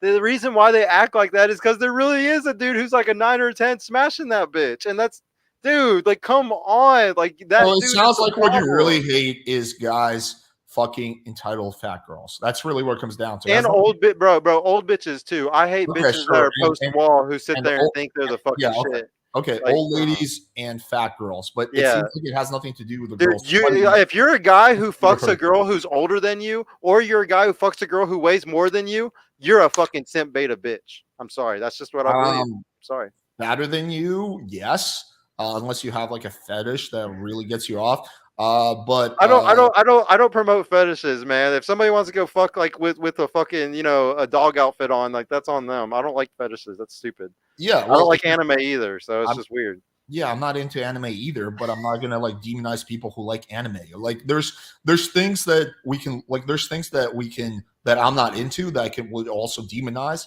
Like for example, racism or like supporting like war crimes or something along the lines of that, right? But then there's also a lot of things that I'm not into that I would not demonize because they're not objectively harmful. Like anime would be a perfect example of that. I don't fucking understand the point of anime. It seems kind of gay to me, but gambling, right? Not something that ever appealed to me, but I wouldn't demonize it. At I least think not, shame is a great thing, dude. Like shame is the greatest thing for all of history to keep people in line. Like it really is. I don't It like this really is. society of like shaming shame. Like, come on, we should be shaming the fuck out of people that are losers. That's what gets them back in. Dude, my best friends are my friends that shame the fuck out of me the most. Like that is Yeah, life. sure. Sometimes I think it can work, but I think a lot of the time when you shame people who are in a bad situation, who are in need of something, you just push them further away and you make them more extreme. I think the reason we have a lot of black pillars is because they were shamed, right, by some maybe by people on the internet, maybe by their friends, blah blah blah, and they went to like all these extremes. So I don't think it's. I think maybe there's a time and place for a little bit of shame, sure, but I think that shame in general is not a good strategy for improving people's lives. It's just not. I think that the way to do that would be through a combination of empathy and tough love. And practical guidance, right? That it's not going to be through entirely shaming. Like I would just like if I had a coaching client and he was like really struggling to get girls, and the only girls he could get are these fat bitches that you describe. My approach wouldn't be like, dude, what are you fucking simp? You're fucking fat bitches, dude. That's pathetic, right? That's fucking sad, dude. What has your life come to? Like that would never work as a coaching as a coaching as a coach myself. The way I would go about that would be like, okay, well, is this where you want to be in life? No, I don't. Okay, so here's how we're going to get to the point where you want to be, and this is what you're going to have to do. And if they're delusional about something, then I would give them some tough love. Be like, hang on, dude, you're way off here. Like your assessment of yourself is completely bonkers, right? So, but yeah, shame is just not an effective way to coach and guide people. But that again, that's a little bit of an aside. Um, Even coaching guys, I make it very clear that I help guys get genuine desire. And if you want genuine desire from a fat girl, I will help you get it from a fat girl. But 9 times out of 10, they're not trying to date. They're not trying like no, I'm no trying one's to help trying. them get into a relationship, not just fuck girls. And the thing is, you learn way more about sex, you learn way more about women, you learn way more about relationships being in a relationship with a girl that has genuine desire with you, not from you sitting there and just fucking fat girls. Like you're not learning anything from that. A lot of people like to think that, oh, fucking this girl like every few weeks makes you learn so much. It doesn't at all. Like Bro, that it doesn't seems teach like we're anything. literally obsessed with the idea of fucking fat girls. Like you bring I it up hate, every time. yeah, because I hate fat bitches, bro. Like I Okay, really do. I agree with you. I think it's kind of sad if you fuck fat girls too, right? We're in agreement on about that. We don't have to like keep bringing it up. Like no one, like 99.9% of people aren't sitting there saying, you know what? I think fucking fat bitch is a good thing. You know, this is something we should encourage. So I don't feel the need to like kind of keep rehashing that battle that's not even being had. But the question I was going to ask you is, you kind of lost. I kind of lost my train of thought with all the fat bitches talk. You were telling me something. Oh, genuine desire. So how? Okay, how would you have sex with a girl on the first or second date, assuming there's no money involved, without some level of genuine desire? No, I definitely, that's why I'm saying you have to have sex with her by the first or second date for it to be genuine desire. Like I would agree with that statement. So, but that's what the pickup community is pushing and encouraging. Yeah, I guess we agree on that. But the only difference is that I think a lot of guys that do pick up, or a lot of guys that do what I call simping, giving their money, energy, attention, and time to these girls by liking their pictures and But taking simping them on was multiple. discouraged in Like pickup. my big flaw is when they go on multiple dates. Like if a guy learns pickup. And then through his pickup, like I know lots of guys who use dating apps and use pickup and use red pill shit. And bro, they will chase some fucking tail for fucking weeks. They will go on multiple dates. They will end up paying, a solid $1,000 for this bitch's pussy when they get it, and then they'll stop talking to her after that. They just fucking did it just to try to either put her on rotation or just to get the hit at least one time. And it's like that's ridiculous. Like I don't, I think that's ridiculous. Like that's a normal thing to. I have a bunch of friends that are very big red pillars or do the normal pickup techniques or use dating apps, and that's what they all do. And it's like, dude, that is ridiculous. I think that that's like a huge uneven investment, and that's what I don't like about it. And Sure. if we try to correct that balance, I just believe we kind of fix the world a little bit. Like I kind of preach some stupid shit that's kind of religious or trying to make the world better. I'm sorry, I have like a really optimistic hope for the future, and I believe in trying to make it better by saying certain things. Yeah. So I think the way you view pickup, potentially the pickup community, is a bunch of guys like we're sitting around talking, yo, man. So here's how we get the fat bitches. Okay. And what we're going to I do is just have friends who do pickup, bro, and do dating apps, and I'm just going based off of their anecdote, like watching my friends do it. Because I argue with them all the time about social circle stuff. Some of them are converting and doing social circle game in Dallas, and they're super successful right now. They're going to be making their own coaching programs there's probably soon, also and I'm going guys to be helping doing them because they're doing so good at it. there's also guys doing social circle game who do literally the same shit. They spend a bunch of money and time on a girl. So that can happen in both communities. But the pickup community would actively go against that. They would say, no, don't simp. You don't overinvest in the girl. So again, what you're describing is perfectly in line with what the pickup community would say. Like the pickup community is not encouraging guys to simp. That's just like a weird misconception. What I'm trying to say is it gets them in the habit of just wanting sex. Like, don't get me wrong. You said that you have some clients that are like, hey, I want a relationship though, and I want these things. If they're doing that, like it's still not helping them because you need to be teaching them like, hey, but that making the girl or the girl making you wait, you're gonna end up in her frame. You're gonna end up in a bad relationship. Like you like basically because of how pickup is set up, or even dating courses from a pickup guy, you're trying to give them the exact solution, exactly what they want. And that's not always what I'm gonna do. I'm gonna give them what I think is best for them, which is, do something that gets the girl in your frame, or stop fucking just having sex. Whereas y'all really do push just having sex, getting practice through sex. I've heard that a lot. I've heard that from a lot of pickup coaches. Maybe you're not one of them, but from any other like red pill or pickup guy I've heard, it's you need to kind of get sex and talk to 1,000 girls type of thing. Yeah. So no, I would encourage guys to get sexual experience for sure. I had sex with like at least 10 girls before I was in my first relationship. I think that if you're someone who's very fresh to the game, you're not familiar with women, I think going out there and getting some sexual experience and seducing some girls is a good thing for the majority of guys if their goal is to ultimately improve their social skills. That's not to say, though, that I would encourage those guys to simp or lower their standards. Those two are very different things. You can have casual sex with like a dozen or 2 dozen or 3 dozen girls without simping or lowering your standards and fucking these fat bitches. Would you agree that it's really easy for guys, though, especially guys who don't get sex easily, to fall into the trap of doing stupid shit for sex? Um, when you say stupid shit, you mean like spending a lot of money on the girl? Yeah, just doing all types of just dorky shit. Like, I mean, you can control your students pretty well with text messages from saying something too stupid in the text point. But even in real life, they can say something dumb, like whenever you're not there to be able to whisper in their ear or something like that. Like, would you say that very easily they'll slip up and say or do something because they're just kind of horny? So okay, so we need to like you're saying like on one thing. I think what you're trying to say is guys like starting to simp or something along the Yes, lines. I'm saying like most guys are going to accidentally end up simping just for sex.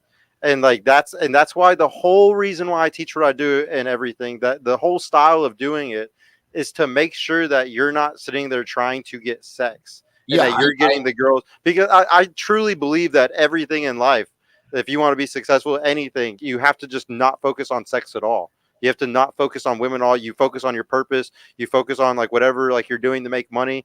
And as long as you're being social while you do it, the woman in your life, like it's like there's something that everybody thinks whenever they're growing up. It's like, oh, like the right girl, like she'll come to me at the right time.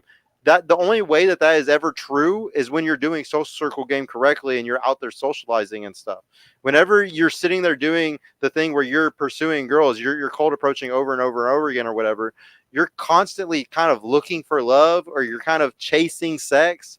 And I just think that is the problem with dating. Like it's like it's like a weird habit. It's really hard for me to put it into words, but it's like whenever a guy thinks he's like the prize and he steps back and thinks he's a fucking king and he doesn't fucking let women take it or like pull him in any directions, and any woman is just kind of coming into his life, it's just a whole different vibe. Like it's literally a whole different thing, and it's so hard for me to like put it into words because nobody talks about this shit really. Yeah, well, so first of all, that is discussed in the pickup community. I agree that most guys probably wind up simping to a certain extent, but again, the pickup community would combat against that. Like, if you were to write a report in a pickup forum saying, like, hey, I was really horny, so then I took, I bought this girl a bunch of shit and blah blah blah and blah blah. You wouldn't get a bunch of people saying like, "Yo, good job, man." You get people saying like, "Dude, like, why would you do that? Like, that's so the pickup community actively combats that, I think, or at least the majority of it. In terms of the other thing that you said, I think like a lot of this kind of a lot of the stuff you're saying comes from like a misunderstanding what the pickup community promotes and teaches, or at least what the majority of it promotes and teaches. In terms of what you said, focus on your purpose, and like kind of like the girls will come to you. Sure, if you are part of a small percentage of men, but Dan Bilzerian, who would be the most well-known social circle game guy, literally says that he started off by doing pickup, right? So yeah, sure. Ultimately, that would be a nice end goal, but that's not where most people are at. If most guys who are not getting laid just focus on themselves, focus on their purpose, then they'll continue not getting laid. What they have to do is actually actively go out there, force themselves to go out there and develop much better social skills, much better social intuition, start getting some leads coming in, start getting some experience, getting into positive momentum, blah, blah, blah. And then they can kind of pull back a little bit and take a more like, I'm going to focus on my shit type of approach. This is literally me. Like when I first started pickup, I was very much actively going out and like just actively like, trying to hit up leads, right? And then as I got better and better, I kind of just like started focusing more on my own shit, and I was still able to get like somewhat similar results, right? But again, that's a end goal. That's not a starting point for the majority of guys. Yeah, so it's a good analogy to do the sell stuff because, and even this, cold leads fucking suck. Cold calling fucking sucks. Numbers are fucking horrible in that shit. Because I mean, especially you're trying to do it the girls' way. Shit, they're getting thousands of DMs from all different places if it's a hot girl or something, So I really think that just cold outreach is trash. Like at the end of the day, that's like my biggest preaching is that it's just like cold outreach is trash. But And that's what everything that PUA does is cold outreach, and all I'm doing is I'm doing only warm outreach. Well, no, It's attacking status. that's not true because you're cold approaching girls in order to friend zone them. That's But like I was telling you from my personal experience, like that's something that you do to constantly have leads coming in and constantly be growing your circle, because it's not good to just be stagnant and just have like one circle at one place. But for the most part, I didn't do that though. Like I would only do that when I went out with the girls I was already with. So say I go out with my group of friends that are girls, I'm going to go to other tables and go or go talk to other girls in the bar or club or whatever and see if they want to come over to our table and be with us. But that's only because I'm out with my group of girls that I have from the place that I got my group of girls from. Sure, but again, like I don't know what but basically what I'm saying is the main point is still the social circle that was built before that never even happened with a cold approach. But you literally just said that you need to keep doing cold approach to replenish the leads. So you are relying on cold outreach. The thing that you say you hate, you're actively doing yourself. Maybe doing 20% of the time, maybe doing 50% of the time. It would be like way less. Like I'm talking, it'd be like 5% of the time or 10% of the time when you're out with those girls that you already have the original soul circle with. That's why it's such a small percentage. Okay, like it's actually a really small. Like I'm thinking through my head right now, bro, and we're talking super small number of girls that I've gotten while I'm out with my groups of girls. Like most of the girls who I've fucked or like been around or got anything from, it's been the girls from my original social circle. Right, but so okay, you're walking down the street, you see a perfect 10. You're telling me you wouldn't like approach her? I mean, me personally, I wouldn't just sit there and encourage dudes to do it, Yeah, honestly, well, because it's really hard. what would you It's really personally? hard to get that girl to be like your friend. Now, if you just feel like being fucking cocky and you think you're gonna fuck, then go ahead, have fun. But I wouldn't sit there and try to make it like a necessity to friend zone this girl because the whole friend zoning the really hot girl thing We're not works a talking lot about that. easier. We're not even talking about that level of it. We're just talking whether you approach the girl or you let her walk by. I don't like cold, bro. So I'm gonna be straight up. I don't like things that are cold. Like even whenever it comes to a really hot girl, I really like having some. Even just building rapport by going somewhere often. Like using like what did you say was the word social Proof? so yeah, social proof. That's like the easiest way to just starting a friendship with somebody. So even then, no, I honestly I don't want to limit the guys. Like I would tell a guy, go ahead and fucking mac on her if you want, but I wouldn't make it part of my program for a guy to go and walk up to every random girl, even on the street. That's a I'm 10. not talking about the advice you would give to other guys. I'm talking you personally. I know you don't like it, but again, you see a perfect 10 walking down the street. You got like 20 minutes where you're not doing shit. Would you go up and talk to her or not? Bro, I'm a cocky ass fucking dude who thinks he's the top G. So I would probably do it because Okay. I fucking think I'm the shit. But I wouldn't tell other guys to do that shit though. Honestly. Right. I don't think it's really like worth their time unless they're like really attractive or something. But you've just said earlier that you're not very attractive. Yeah, but I'm a cocky ass motherfucker and you can get bitches just for fucking being cocky. Okay. What's to stop other guys from becoming more cocky? They don't have the confidence because they don't have competence. They don't have competence because they haven't accomplished anything. All right. So how do they get more competence going out? They gotta accomplish more shit. And that's either by fucking more bitches or making some money, starting a business. Well, the starting a business Kicking or ass in the gym or going to the fucking boxing ring. yeah. So You can get accomplishments in many different ways. Winning tournaments in the game or something, doing something that yeah. makes you So you badass. would get competence with women through being successful with women, right? You wouldn't get competence. So I don't know. No, I think that you can get confidence just from being good at anything. I know dudes that are fucking dorks, but they're the best at certain things that they do, and it makes them feel like a top G, and they still got bitches because of it. Unless they're famous, I can't count how many rich people I know who absolutely fucking suck with girls. These dudes are multimillionaires, Oh, and they're because it's not always money; it's just being the best at something. That's why I was saying it's just being really competent at something. It's not always okay, money for sure. yeah. There's a bunch of dudes who are really competent in like World of Warcraft or chess, but I doubt they're fucking drowning in bitches. If he's like one of the number one players in fucking chess or in World of Warcraft, he is. You think so? Really?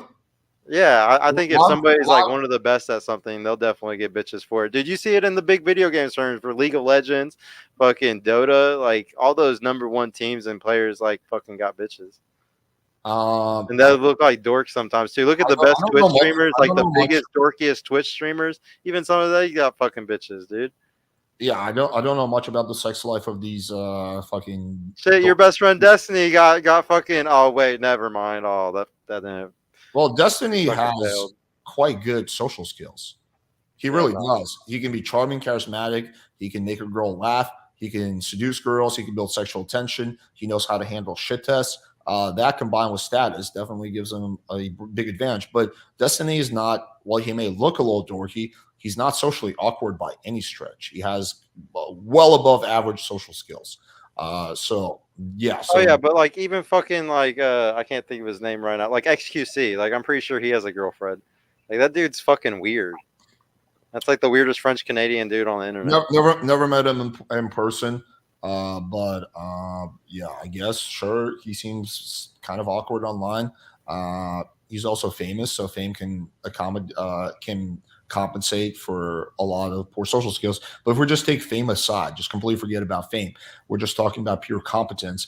I think that if you have poor social skills, no amount of competence in something like business or video games is going to truly make up for that if we're taking fame aside. You need to, if you want to get better results with dating, you need to improve your social skills. There's just really no if, ands, or buts about it, or become famous. and nothing gets your social skills up like being around a bunch of women all the fucking time, But like how literally do you all get the time as much as you can. but There's nothing that beats that. how do you get yourself to a point where you can be around this woman? You have to cold approach them. Once you get into a group, it's really not hard at all. Like it's just building rapport by going somewhere and doing something with the same group over and over and over again. It could be volleyball, whatever the fuck somebody wants to do. Well, no, it won't. How can it work if your social circle is 70% guys? Then you do, like that's why you go to places. The entire point of what I teach is because people don't have the outer game to know where to go and when to go. Like that's it. That it's really that's the hardest part of everything. Because if you were a woman that was single, you would want to go to male dominated environments to get a guy because you don't want to be somewhere where there's a shit ton of fucking bitches there like outnumbering you and competing. That's stupid. So for guys, it's the same. Like you don't want to go somewhere that's a male dominated environment because you have more men that you're competing with in that room. So like if you go to female dominated environments, you do get to be around a lot of bitches. Okay, so once again, let's assume you're like the average guy and your social circle is like 70-80% dudes. So are you like when you say go somewhere, what do you mean? Like where are you gonna go? You can go to restaurants. You can go to. I have a hobby. Here, hold on. I got my list right here. Okay, so you're okay. Let's just again. So you have 10 friends. 70% of them are guys. So it's 6 other guys and 2 or 3 girls. So you go to a restaurant. Okay, I have the Michael Sartain approach, and it's not good to do it with multiple other dudes, man. Like he teaches this also. Other guys fuck up your game. Like you can't do any of the social circle stuff with dudes. Like everything I did, it was always just me with the girls. but then Maybe one other guy can come, but it usually ruins everything because all they got to do is say one simp thing or fucking act cringe in one fucking way, and then like it fucks it up for you. but that removes the vast majority of guys who have a social circle because most They guys. don't. That's the coolest part about this is you don't even have to have a social circle. You can start doing what I say to do just by yourself. But for some reason it's so weird today to go eat by yourself somewhere or go But do when you're something by eating, yourself. okay, when you're eating at a restaurant by yourself, okay, girls aren't going to come to you. You're going to have to go up and cold approach those girls. No, I hang out with the waitresses, bro. Okay, how I are you? literally like that. No, I don't go up to anybody in there. Okay, so okay, you're eating alone at a restaurant, and you're friends with the waitress. Okay, what happens next? You go at certain hours, outer game. You go at certain times when they're bored and they got nothing to do, and all the girls will come and hang out at your table because you're the cool young guy that's not like one of the other 60-year-old regulars that's weird as fuck. Okay, you're talking about waitresses will come and hang out with you. Is that what you're saying? Yes, that's who you friend zone are those girls. You're friends with them, not girls that are going to Hooters. But Girls then don't go to Hooters. but you're just limited to literally nightlife staff then, just waitresses. No, it's daytime is when you go. You go in between the hours of 2 to 5. You would never want to do this at nighttime. You could still do it at night, but it's not going to be nearly. Once as again, good. you're still limited yourself to girls who are working. Yeah, because there's a lot of girls that are really pretty that work at Hooters during those time periods. At Okay. any restaurant. But in order for you to be one of those guys that the girl actually is genuinely interested and gives you her phone number, just being a young guy sitting there at the right time isn't going to do the trick.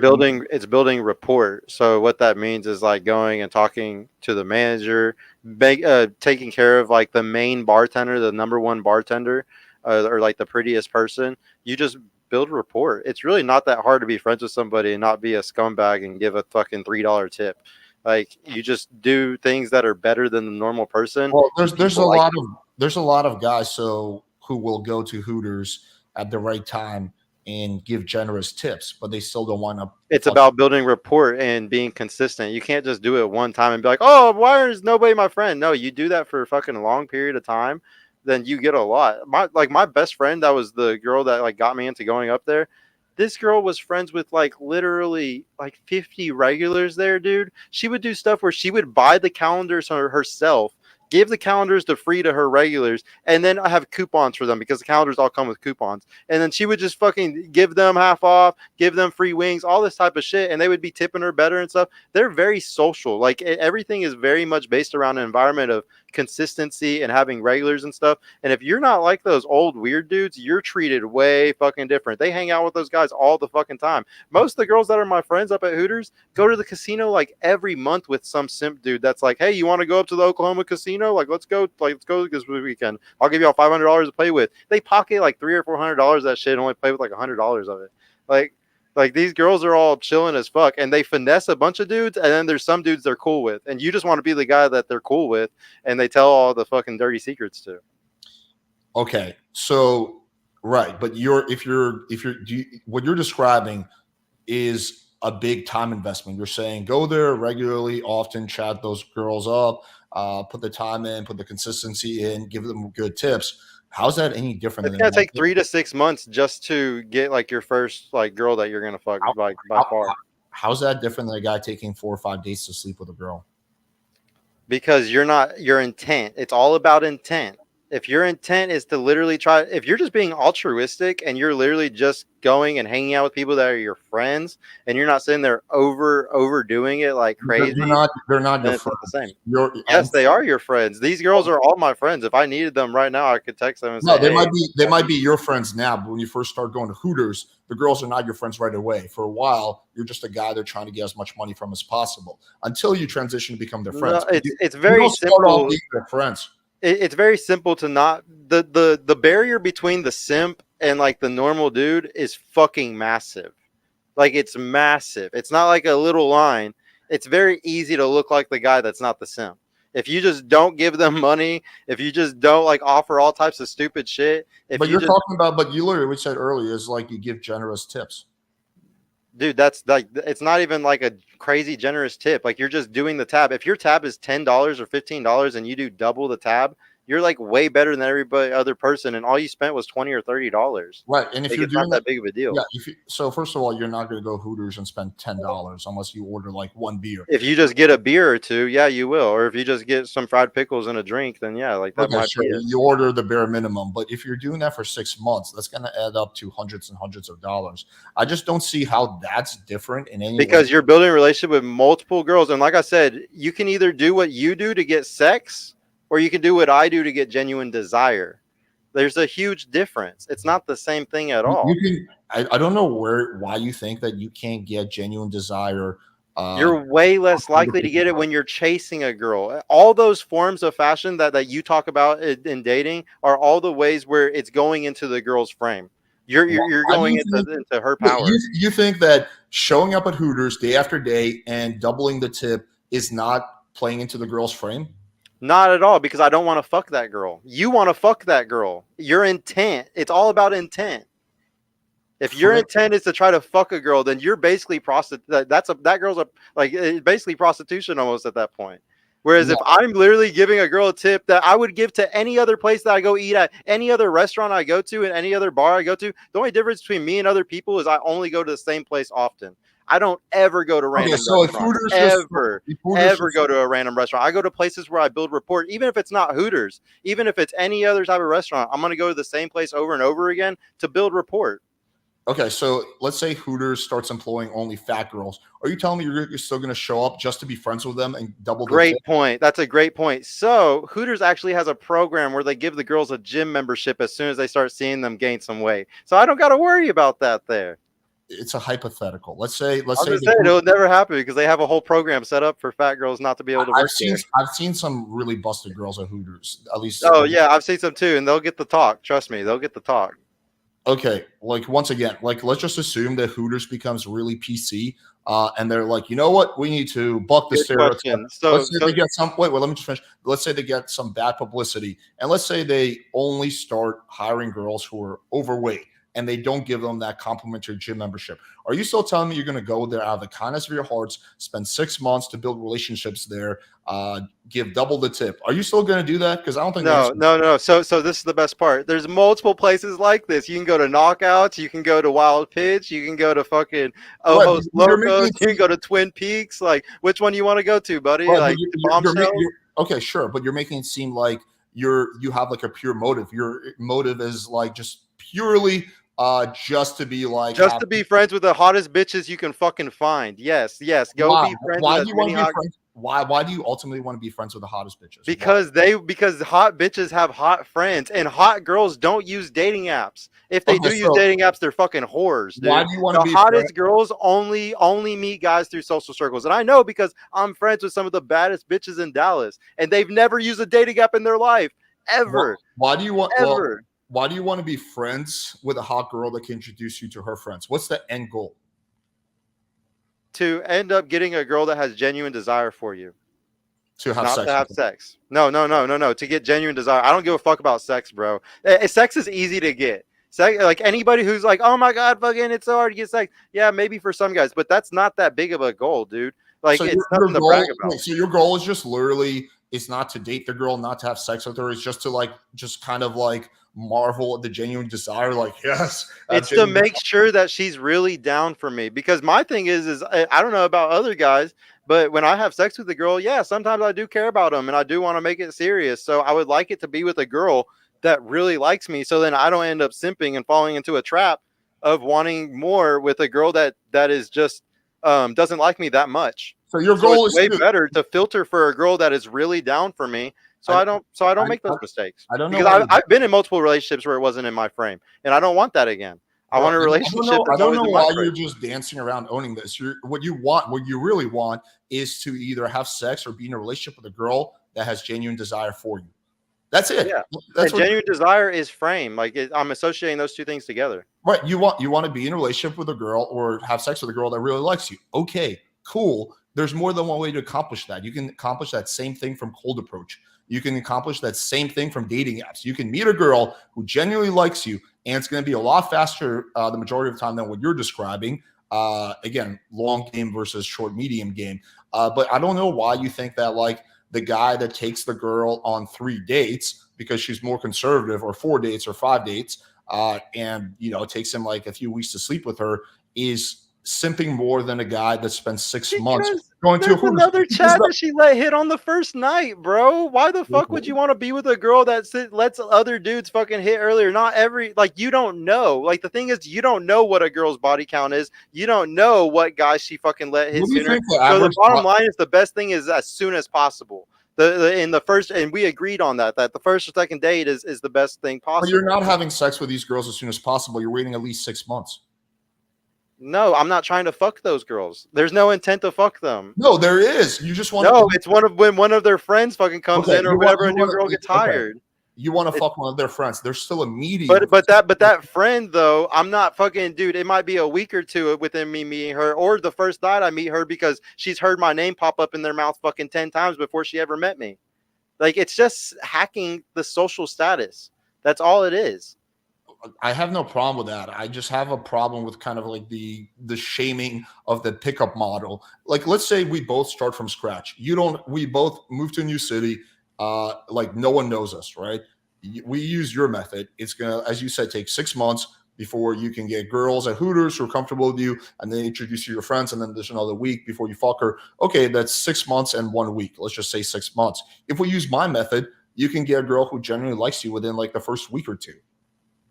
No, I think that you ended up falling into her frame. Like, I think that women seriously are very good today at making sure that the frame is always in their power.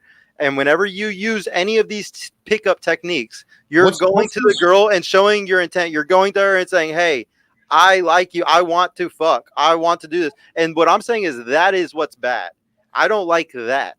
I think that it's really good when a woman is coming to the man and saying, I admire you, man. I want to fuck you. And she's looking up to you. I Well, don't like, and don't get me wrong. Like, if you messaged 100 or 1,000 girls, you might get that. But I think that you just end up with BPD girls, just like how I can accidentally end up with a BPD girl too, doing it in my method. But I just don't think that you're going to get that in pickup at all. Like, from what I see in pickup, where you're just pursuing women, you're what do just you think training a man to pursue. You're just training him to go to the girl. And I don't like that. I think it's better for the guy to train for a woman to come to him. That's But it. do It's you not training. see how while you may not be going directly to the girl you're sleeping with, you're going to her friend, right? The girl's not coming to your place of work, and I just put myself in the right environment. I put myself in proximity. It's different. It's just you're putting yourself in proximity, and then the girl falls. That's why I always say, why would I do what y'all do whenever I have girls that would fall into my lap? I didn't pursue, they fell into my lap. That's what I had a three. Okay, but if the guy, I've had a threesome. I didn't do anything to have the threesome. I I don't didn't know. do anything. It just fell into my fucking lap. I don't know why you're having such a hard time looking at things from outside your point of view. I understand that for you, girls are falling in your lap. But let's say we take a guy who doesn't have a social circle or any experience with that. Girls are not going to fall in their lap. It took me years before I had that threesome. Like this was like five years Yes. into me doing So- social circle before I had that. So that was years and years of, I guess, pursuing, as we call it. Maybe Well, you're no, pursuing, because I was just living life and having friends that were girls, and then it happened. So but how did you oh my god, how did you develop those female friends? Like you said, you would go to Hooters very consistently. You would banter with them, right? They weren't your friends right away for the first, at least for the first month. You were just a guy that was giving them really, really good tips, and eventually you developed a friendship with them, right? 6 months later. How's that? no, so it's not even 6 months, bro. It happens very fast. Like if you're just like not a fucking loser, and you do some things that I talk about, like thug maxing a little bit. You don't even have to be a fucking thug, but you wear the right clothes and you just don't look like a loser, and you have a good haircut. You can fucking get like girls. Like girls will be like, "What is?" Yeah, You don't you have to literally tell them said- what you do for literally work said- or anything. You can be subliminal, and these girls won't know what the fuck you do or anything, and they'll be like, "Oh, this guy's cool. Like we should invite him out with us one time." Like those bitches be going out all the time together. You literally just said earlier that this would take at least 6 months. Hmm? You No, just no. I said it would take 3 to 6 months for the worst guy, and I was saying that for somebody that I'm teaching. For somebody like me, you put me in a new city, I'll have this shit going in fucking 2 weeks because I Okay, know so- exactly what to okay, say okay, and do. okay, fine. But most guys are not socially calibrated. That's what takes a while. Is them just being around hot girls and stop fucking being like super weird and saying the wrong things and stuff. That's the biggest barrier to entry. But that's why we socially calibrate by putting them around really pretty girls as much as physically possible. For guys at the bars, there's like usually a chair right next to where the girls pick up the drinks at. If you sit right there in that chair at the bar, that's right to where you get to talk to all the girls when they come up. And if you're doing something, or you have nice shoes on, or you're just doing something interesting, or you're talking to the bartender about something interesting, you end up talking to all the girls that walk up to the bar. Like guys just don't know these simple little techniques for them to build these type of relationships and how to get socially calibrated. That's the hardest I part. would argue that being a customer at an establishment and giving them like 2x tips is not the optimal frame to be. Bro, I'm not saying give 2x if your plate is $20, don't give them a $40 tip. Like I'm saying like give them $10 to $15. I'm saying like I said double because most of my tabs are usually $5 to $10. So it doesn't mean anything doubling a $5 or $10 tab. But like I'm not saying you sit there and do like you just don't be a loser. You know anybody who's friends with servers knows servers hate people who give them like $1 or $2. Just don't be an asshole. So like, just don't be a fucking loser. Like, and bro, it doesn't matter if I go to Hooters or anywhere I go. I'm not gonna be that asshole that fucking tips that bad. So like, are you literally been just saying now that just don't give shitty tips? Is that really yeah? Like that's the easy. But dude, you actually have to tell people that because some people are so stupid they actually give bad tips all the time. Like okay, I've talked to so many people who do that. Okay, sure. Don't be a bad tipper. But let's say we take you to a new city where you don't know anyone. So you roll up at the Hooters. Are you saying that within a week you're going to be friends with all these girls and they're going to be recommending their friends to you? Within 2 weeks for me, yes, I could easily do it within 2 weeks, hands down. Like I'm very good at it. I know what I'm doing. So yeah, 2 weeks easy. I would be going out to them at clubs within 2 weeks. I can promise that. So within 2 weeks, you would go from being a customer to being a friend. Yeah. Okay. I mean, I've seen guys do it within a fucking week, man. Like I've literally seen girls, like I'm friends with all the girls up there. I've seen them like start fucking dudes within a week that started going there. I've seen them start fucking like dudes, hanging out yes. with regular. No, like literally because some girls are hoes up there and they'll fuck just a hot dude that walks in. I've seen them fuck dudes within a week of them going there. I've seen fucking guys that are like just new regulars within a week. The girls are going out with them to the clubs and shit because they're buying bottles or doing stupid shit for them. Yeah, like there's it's definitely depending on which girls you talk to, and if there's a good clique there that likes the party. That's the biggest thing is cliques, because at all these restaurants there's multiple cliques, so you have to, it's more about getting in there and being able to psychoanalyze and finding out which ones are the party girls and do all the fun shit and hang out with them the most. Okay, so Right. You go to, so what you said is you've seen guys within a week of going to Hooters fucking their girls. Agree. There's some guys that go to Hooters once and they fuck their girl. Okay. But that's not what you're describing. You're not talking about like fucking the girls that work at Hooters. You're talking about friending them so you can fuck their friends. The next thing is that you said is, well, you could also, just get them out to a club if you're doing something stupid like paying for balls and shit. How that would count as simping in your worldview, right? Oh yeah, you shouldn't do that. I'm talking about those old regulars that come in. The thing is, you're trying to go with, like, I cannot tell you how many times I've gone out with the girls, and it's with one of those rich regulars that comes there, and I'm getting to drink that bottle. It's just me and that dude. Like, and then there's like 6, 7 girls around the fucking table, and I'm not paying anything. Okay, I'm not doing nothing. Do you think that's a very regular occurrence when you're one of these guys? I've had so many encounters like that too. Okay. Do you think that the vast majority of guys are capable of rolling up to a Hooters and within a week or two have a legitimate friendship with these girls where they're not doing stupid shit? No, I told you it would take 3 to 6 months because guys have to get socially calibrated and they're just retarded. You have to teach them a lot for them to be able to not act like fucking weirdos. Yeah. So then, by that logic, for the most guys cannot be friends with girls like unless they drill it into their fucking head. If you don't look at every girl and imagine she has chlamydia, you're not going to be able to be friends with her. Guys literally have to fucking convince themselves that every girl they're talking to has chlamydia. I don't think it's as rare as you think it is. Again, when I was a virgin, I had female friends, but anyway, that's on the side. So what you're saying for most guys, it would take 3 to 6 months. Okay, how is that different than a pickup guy who takes 4 or 5 dates to close initially and then gets better and better and starts closing on the first or second date? I don't think there's anything to be proud of closing on a date with a girl when you have no social calibration. Like that dude, he didn't learn any. Like, this is my problem.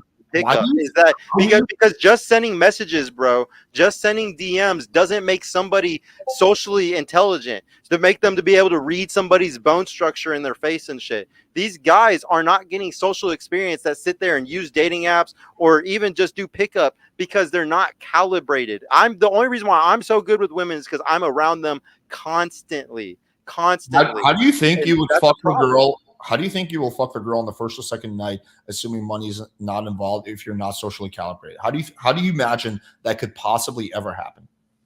Well, most of these guys, when they first start pickup, you think they're automatically socially calibrated? No, I think it takes time to develop, just like it takes time to develop using your system. Yeah, and I'm saying mine is way more hours in the game. If this was RuneScape, in the first few weeks, my guy is going to have way more hours in women than what yours would. Doesn't seem like it because he would because he would be surrounded by hot girls being socially calibrated around them. Right. We're talking like not even like 10 times the number. Yeah. So I think there needs to be a distinction between sitting around at Hooters and maybe having a minute of friendly banter with a waitress and a guy actually like going on a date with a girl. They're not even equivalent. So if you're saying because the date is only going to be a couple of hours, bro, max. And the thing is, you don't learn anything truthful. And you're going to have a 1 minute lying. And most guys, both people are lying at a date, though. You're both trying to sell yourself to the other person. So a lot of not truth comes out. It's better to be socially calibrated with a bunch of women that are being super honest with you because you're not trying to fuck them. It's way different. You learn about how women really are and what they truly like. Whenever you're talking to them about their relationship, you're asking them about their boyfriends. That's how you learn truly about female nature. You're not going to learn it going on a date with her. You think you're going to learn it by being a customer at a bar and using? You'll learn more about women's true intentions and how they really think sitting with them as friends at a fucking bar than going on a date with them 1,000%. Especially multiple women, for multiple hours too, bro. I used to sit up at some of these Hooters for fucking hours. Like 3-4 hours of sitting there chilling, talking to the girls the whole time. But you said for the average guy, it would take 3 to 6 months before you can even be friends with those girls. So that means that initially, when he's going to those Hooters, they're not spending an hour hanging out with him. They're talking to him for like a minute or 2 minutes, right? They're having some friendly banter with him, and that's it. And that's how it is for the vast majority of guys that go to these establishments, regardless of what their goals. Not if you're a regular, bro. Not at all. Like, yes, maybe your first week or two, but the second time you go up there and you're like, or the third or fourth time, and they realize, or it's the same bartender, and she's like, "Oh, I see you're coming back again." You will have banter. You will have talks back and forth. And the thing is, how much banter would you have total? 2 minutes? 3 minutes? It just depends how. If you go during the hours that I say, you'll have a lot of banter, like 30 minutes to an hour. But if you don't go at the right times when it's busy, then you're gonna have a bad time. So you're saying that you think the average guy, if they by week 2 of Hooters, they're going to spend half an hour to an hour just conversating, going back and forth with the hot waitress. It's not just her, it's multiple ones. That's the problem, is that when you do pickup, you're talking to one girl. And I'm saying how to be friends with multiple girls at once, how to build a social circle of women. So you're talking to all of them about how they are. It's Okay, not, so see, that's the problem, is like learning about one girl at a time, bro. You're not even coming close to what the guy is learning who's doing social circle. Because you're talking to one, you're learning about this one girl that you're trying to go on a date with. no. So Not even close to the same. if you're no, they're not even close to the same. So if you're at Hooters and let's say there's, I don't know, 6, 7 girls working at that time, you're saying go during the slow time, so it's probably not going to be more than 5 or so. Then you have exposure during those 2 hours that you're there to 5 girls. If you're doing cold approach pickup, you can approach girl, you can approach another girl, you can get interactions in with 10, 20, 30 girls, right? So no, the amount of girls that you will be exposed to would be more if you're doing cold approach pickup. It's not even close. Now you could argue the quality of the exposure might be different, but not if you're like the average guy who is not someone the girl really, really wants to hang around on, which is not the average guy. The average regular, the girl makes some friendly banter with, like, hey, how's the family? Oh, good, okay. Because I've seen it many, many times. And she's not going to be like, hey, let me tell you my deepest, darkest desire. That's not what's happening to the vast majority of guys who are regulars or Hooters or any one of these other establishments. Yeah, because So the vast majority of guys don't know how to act around women, bro. Like the biggest problem in all of this is, once again, like the whole chasing, not chasing thing, the whole intent, non-intent thing, dude. Dudes act like fucking dorks. Like dudes are losers, man. Like you, if they act like how I act around girls, they stand out like a fucking, like the biggest thing ever. Women are like, "What the fuck? You're not trying to fuck me? You're not trying to stick your you're not trying to hit on me right now? You're not trying to buy me a bag?" Like so yeah, so I can fully acknowledge that you can do what you're doing and not act like a dork.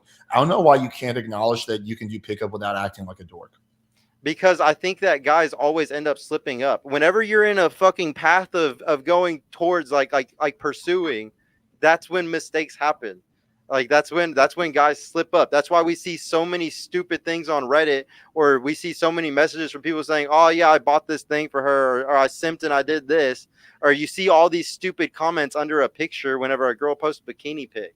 The same Like exact guys slip up all the fucking time. this, So my so I man, teach them, don't even fucking start to do it, and you'll never do it, buddy. my You'll man, never even fucking do it what if you just you're never even start to do it. sure, I would agree that you shouldn't even start to simp, but the strategy you're outlining has just the same, if not more, potential for simping. Because the big difference is that if you're hanging out at Hooters, that there's some money involved, there's a tip involved, and I think a lot of guys will also slip up and give the girl like a fucking massive fat tip, hoping that she'll give them their phone number. So there's the same potential No, to slip because up. you have to have The big it's difference. Wait, let me intent, just clarify bro. this point. Let me just It's clarify this point. intent. The big difference. The big difference. Well, your intent could be good, but you could still slip up, right? So the big difference is that when you're doing cold approach, there's typically no money involved. You're not a customer. She's just a random bystander. So there's a much smaller potential of a money slip up versus if you're a customer at any kind of establishment, there's a much higher, I guess,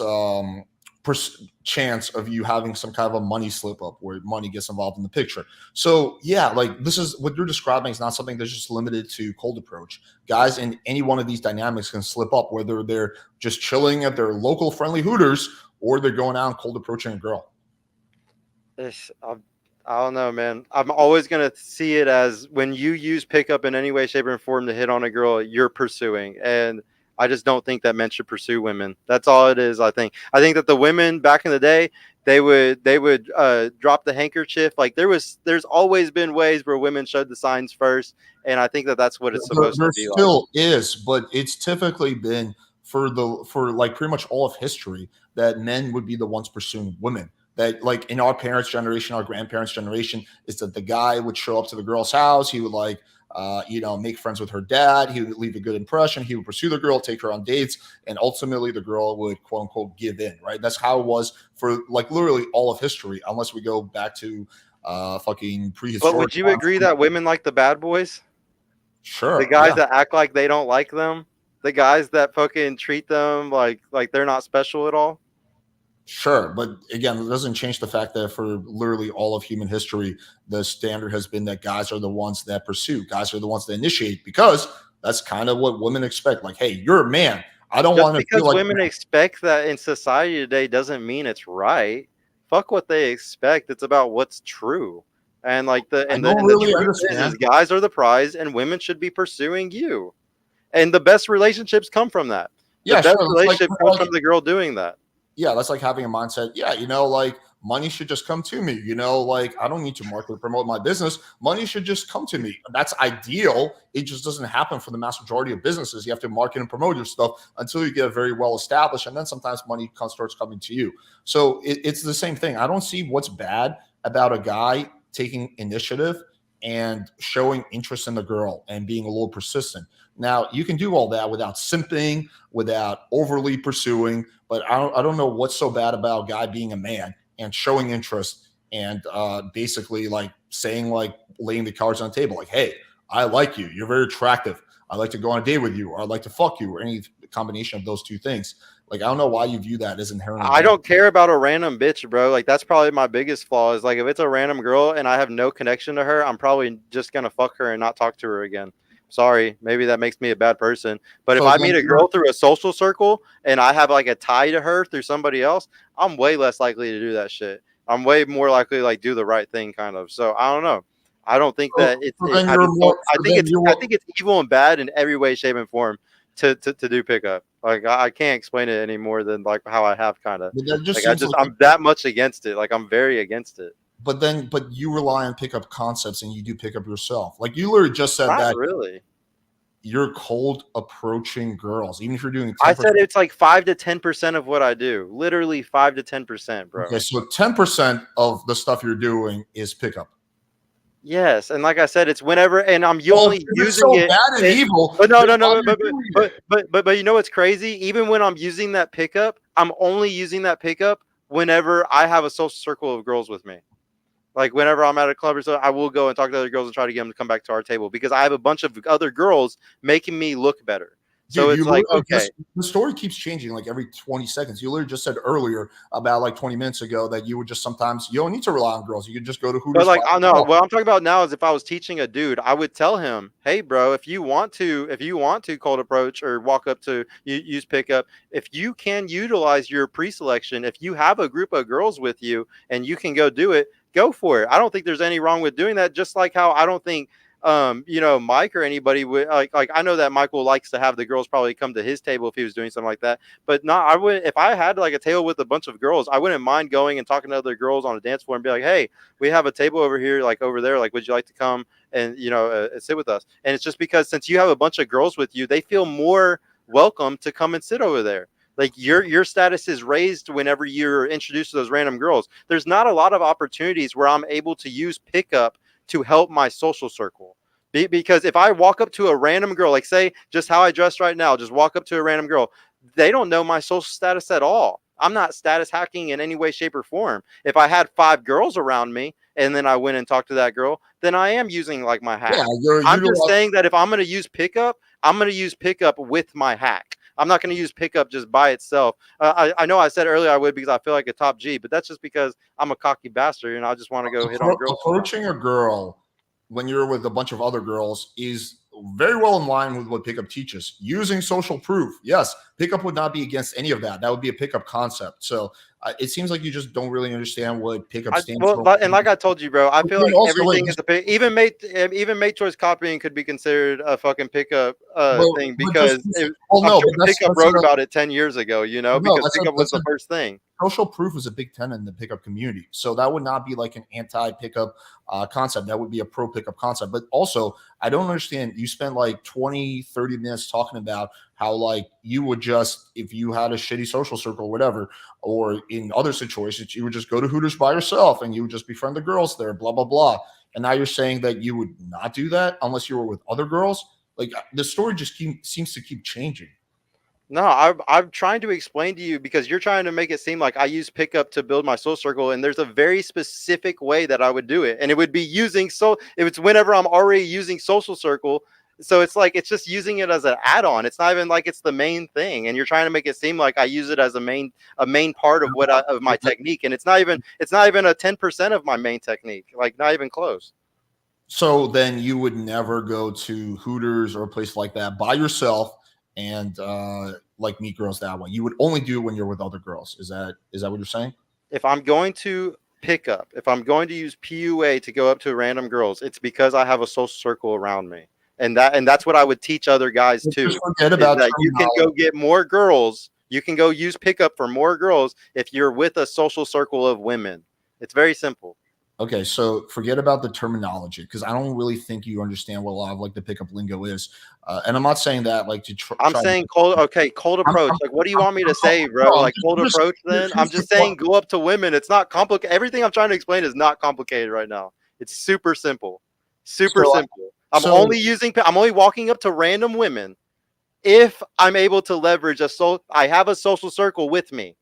So then whenever I go up to random, hold on. So when I go up to a random girl, she sees social circle and status is higher for me. okay, Do you so understand what I'm saying? well, That's the yeah, only time I understand. use that technique. So That's you what I'm move trying to to a new say. city where you don't have any female friends. So what would you do then?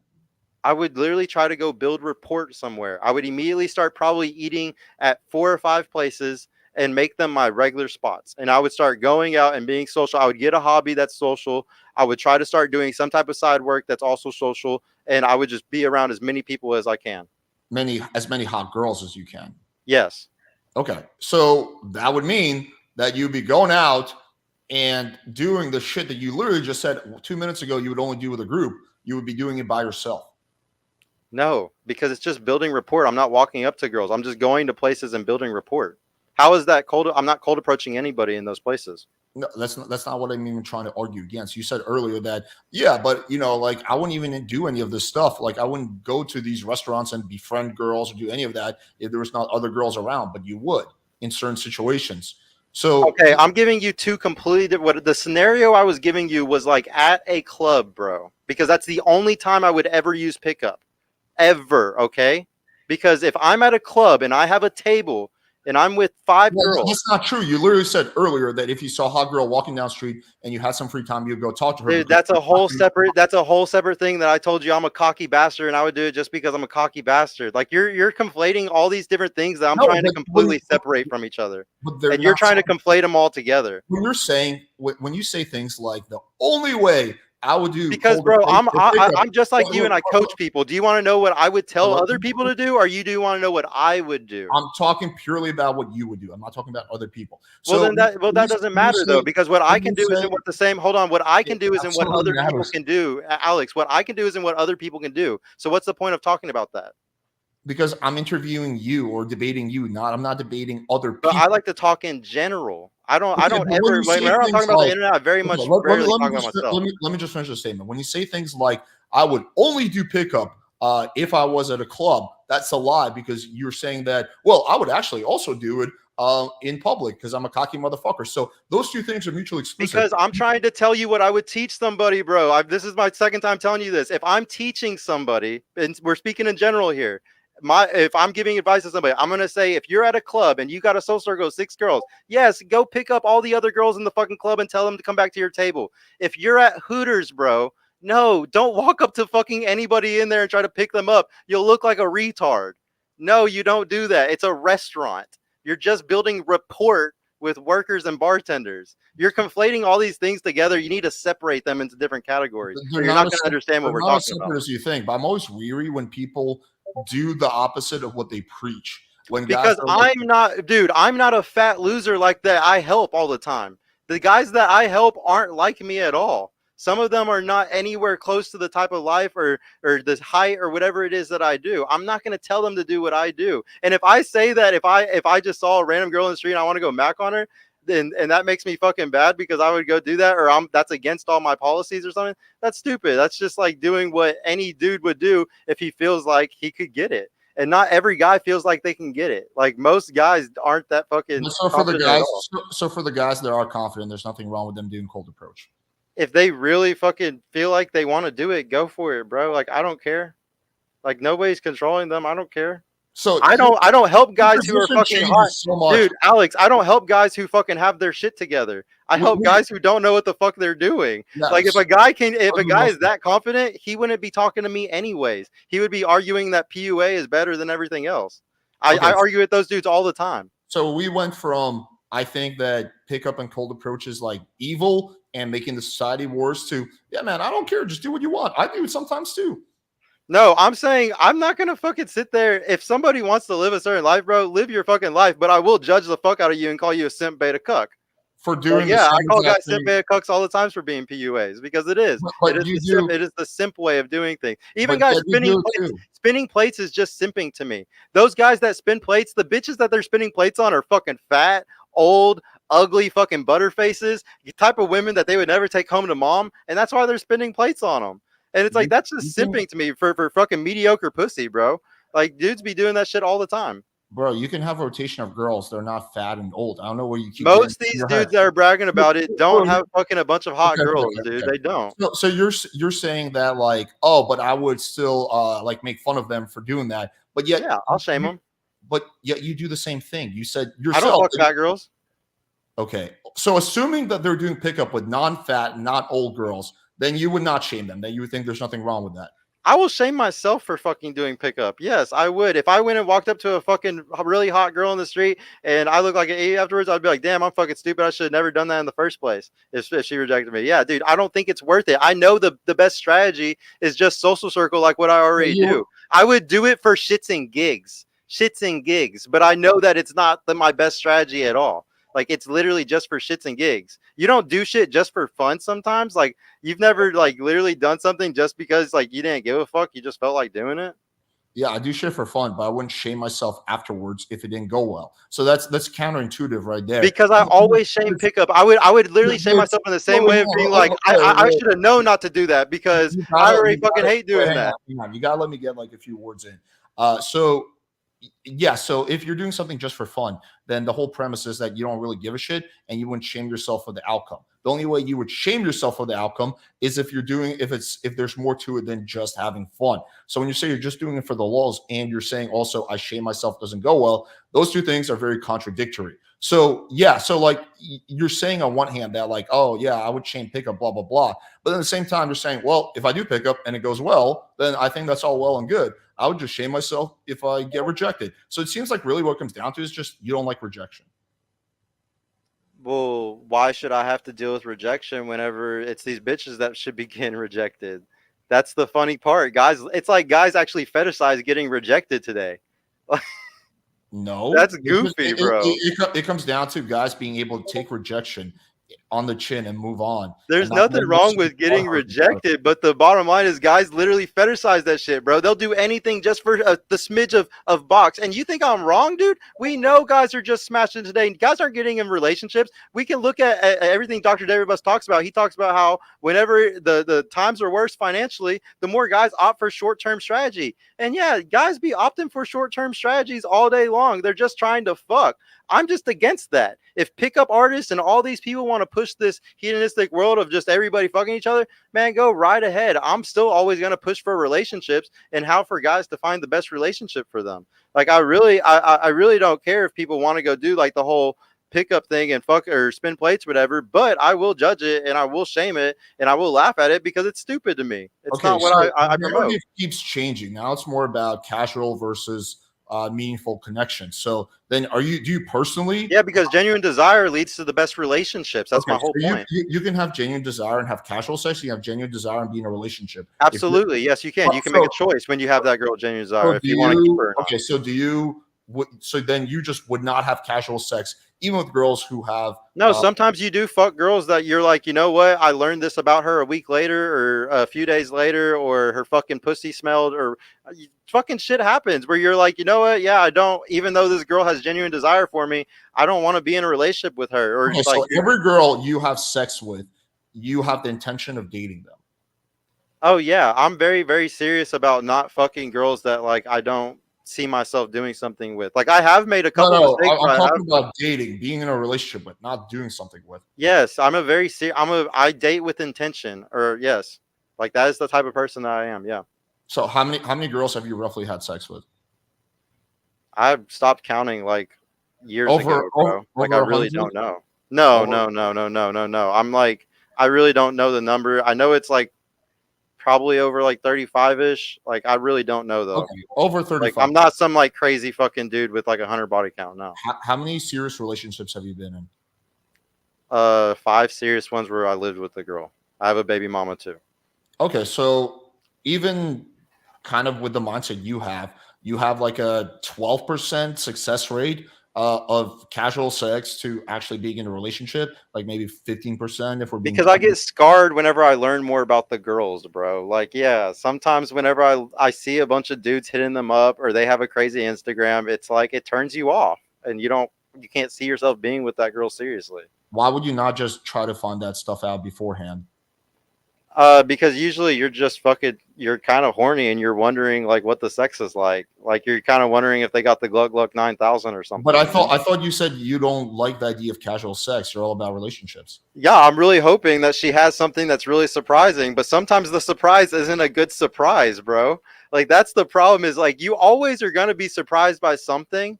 It's just a matter of if it's a good one or a bad one. So then Usually it's a bad surprise. so then you're not like 100% for serious relationships. You're on board with, hey, let me fuck girls and hopefully they turn out to be quality women in terms of their personality, at least not in terms of looks. Well, But it's also like, dude, you know how some girls ghost you after the fucking first night you fuck sometimes? Like, and then it took me a long time to learn because, dude, I used to play that stupid game where if a girl let me hit on the first night, I would be like, oh, like she needs to text me first because if she doesn't text me first, then that means that she doesn't really like me. And that was really stupid. Like, I think I should have always texted those girls like a couple of days later, at least, or 3 or 4 days later. And I you never mean you did. mean you And, mean and you mean pursuing the girl?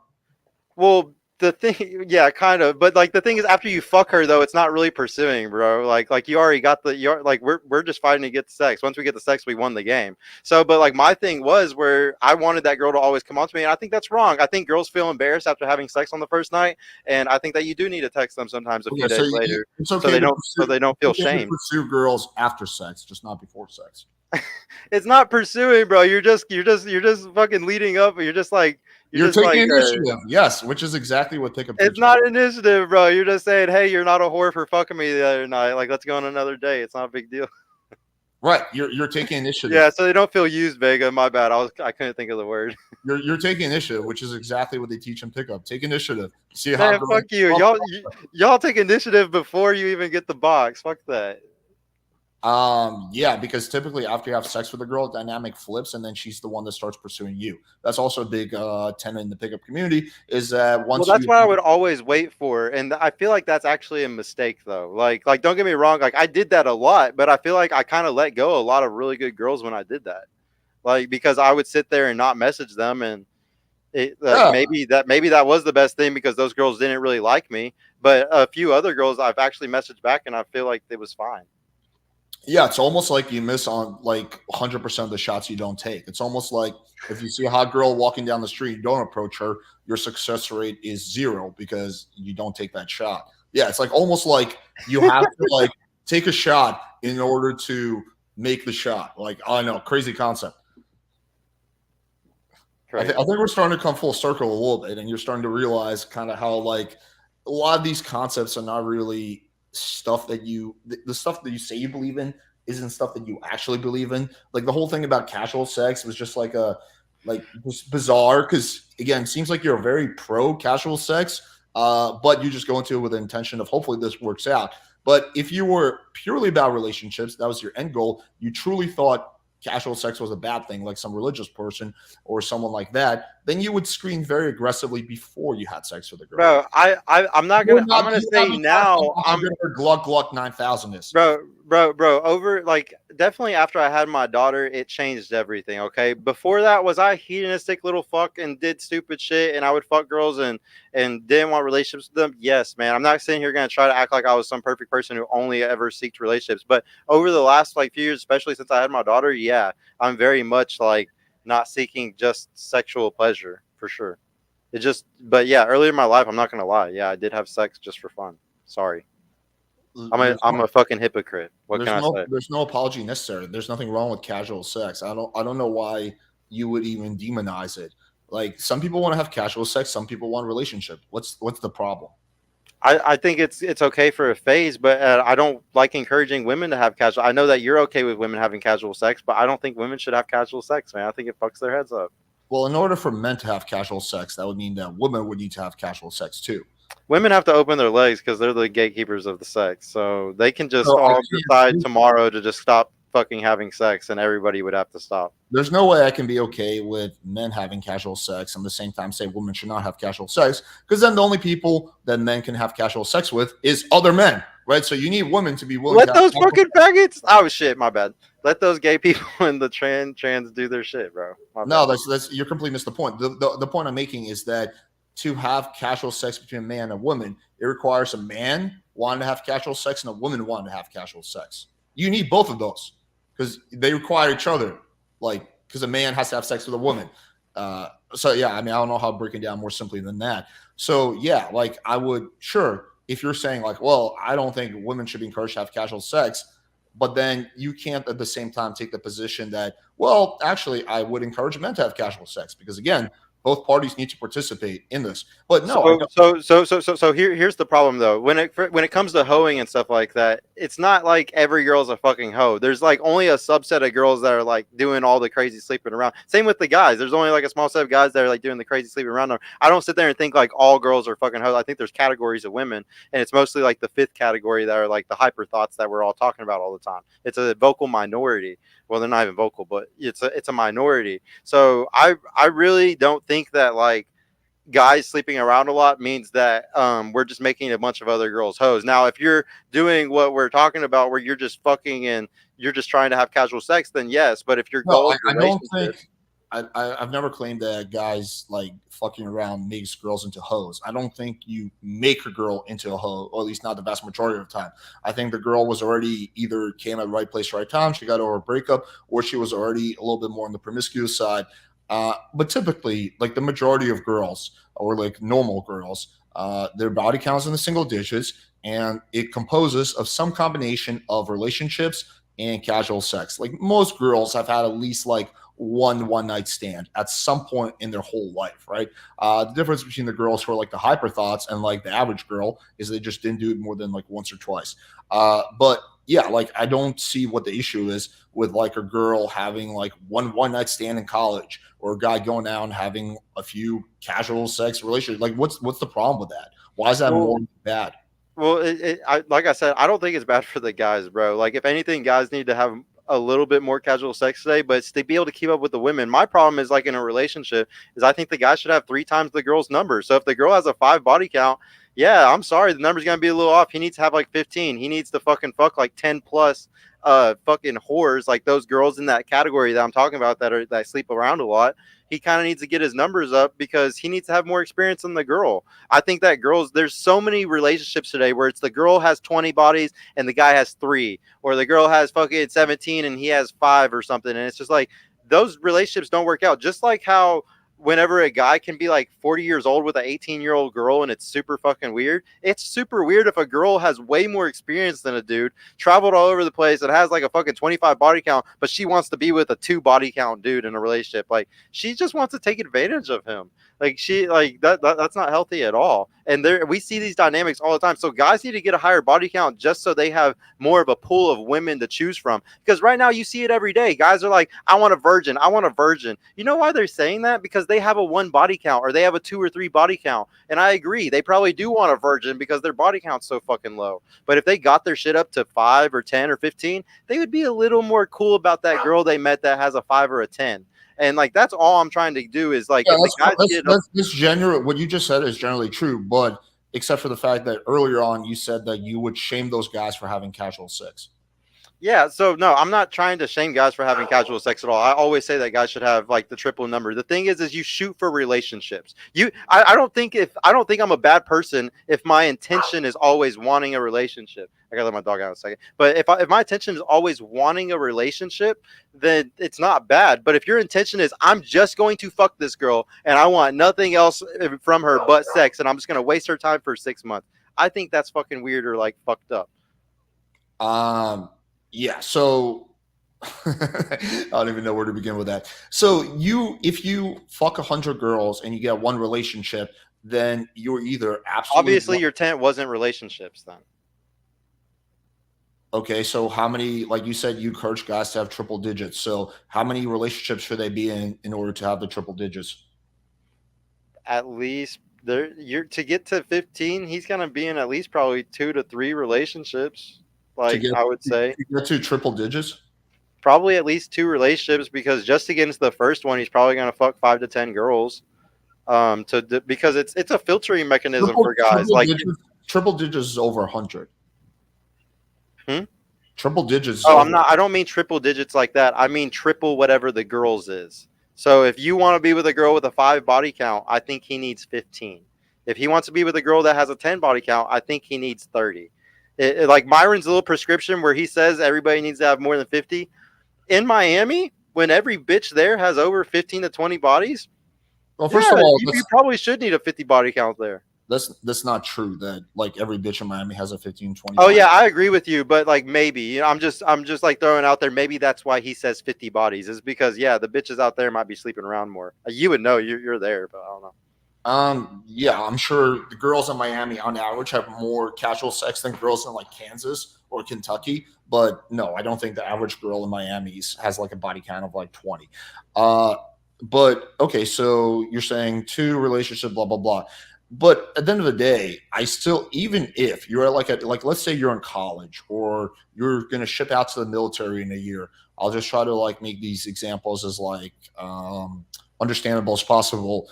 What will be the issue for you? Like, hey, I'm not in a place in my life to have a serious relationship, so I'm just gonna have some casual sex for a year. Like, what's the issue with that? What's the moral issue with that? I mean, it's just that I think that you are wasting people's time when you do that. Now, are there girls that like will Wait, say, "Oh, I just want casual sex too"? I think they're all fucking lying. Like those bitches will say that, but low key, they would love to have a guy fucking sweep them off their fucking feet. What if you're upfront and you're just direct? You're not lying to the girls. You're like, hey, listen, I'm not looking for anything serious. Is that a problem? Yeah, it's just gonna turn the bitches on even more because they like what they can't have. Yeah, you're gonna say the thing that literally makes their fucking panties drop. So you think like every single girl who's not in a serious relationship is lying? No, it's not that I would say that I think she's lying. I just think that she's coping. Just like how there's dudes coping all day long with why they can't get girls. No, man. There's definitely some girls like you said, 5% of the ultra sluts. Like those girls can be in a relationship if they want to. There's enough guys that they fucked that would want to date them. It's just there's some girls who don't want to be in a relationship. It just is what it is. I now agree that more girls want to be in a relationship compared to the number of guys. So guys tend to lean more on the casual sex side. But there's certainly plenty of girls out there that don't actually prioritize or even significantly want to be in a relationship. Yeah, and yeah, I agree that there's definitely some slurs or some boss babes that definitely want that, or they just like having dick, and then they like having going out to dinner with 5 different dudes or having a roster, you know. Or maybe she's just like focused on her career. Like she's like working 80 hours a week. Yeah, the boss babe, yeah.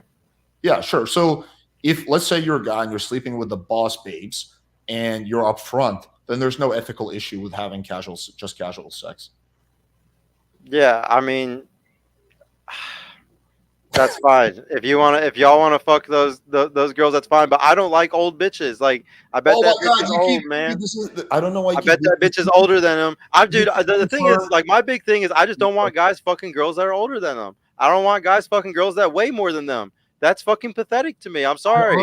I don't know why you keep doing this straw man of like every time like I press you on a point, you just go back to old girls and fat girls. We've already agreed that you probably shouldn't fuck fat girls and you probably shouldn't fuck girls who are like significantly older than you. We're in agreement on that. So we don't need to keep bringing it up as like a weird straw man. I'm not talking about that. I'm talking about boss babes, girls who are like younger than you or But most your age. bitches that are boss babes are fucking old, bro. I'm just saying, like that. A No, girl not doesn't become a necessarily. boss babe like at a young age. Like she usually fucking gets that after like 30. No, not She necessarily. starts. If you're going, for example, for like female lawyers or female doctors, like typically a female doctor will have to do her internship and residency where she's working insane hours, and then once she becomes a doctor, she has much more control of her schedule. It's much more chill. It would be the same thing with being an intern at a law firm, and then once you become partner, then you obviously have a lot more control, a lot more free time. So no, a lot of careers. You would actually work more when you're younger, and then as you advance in the career field that you're pursuing, then you would have a little bit more free time.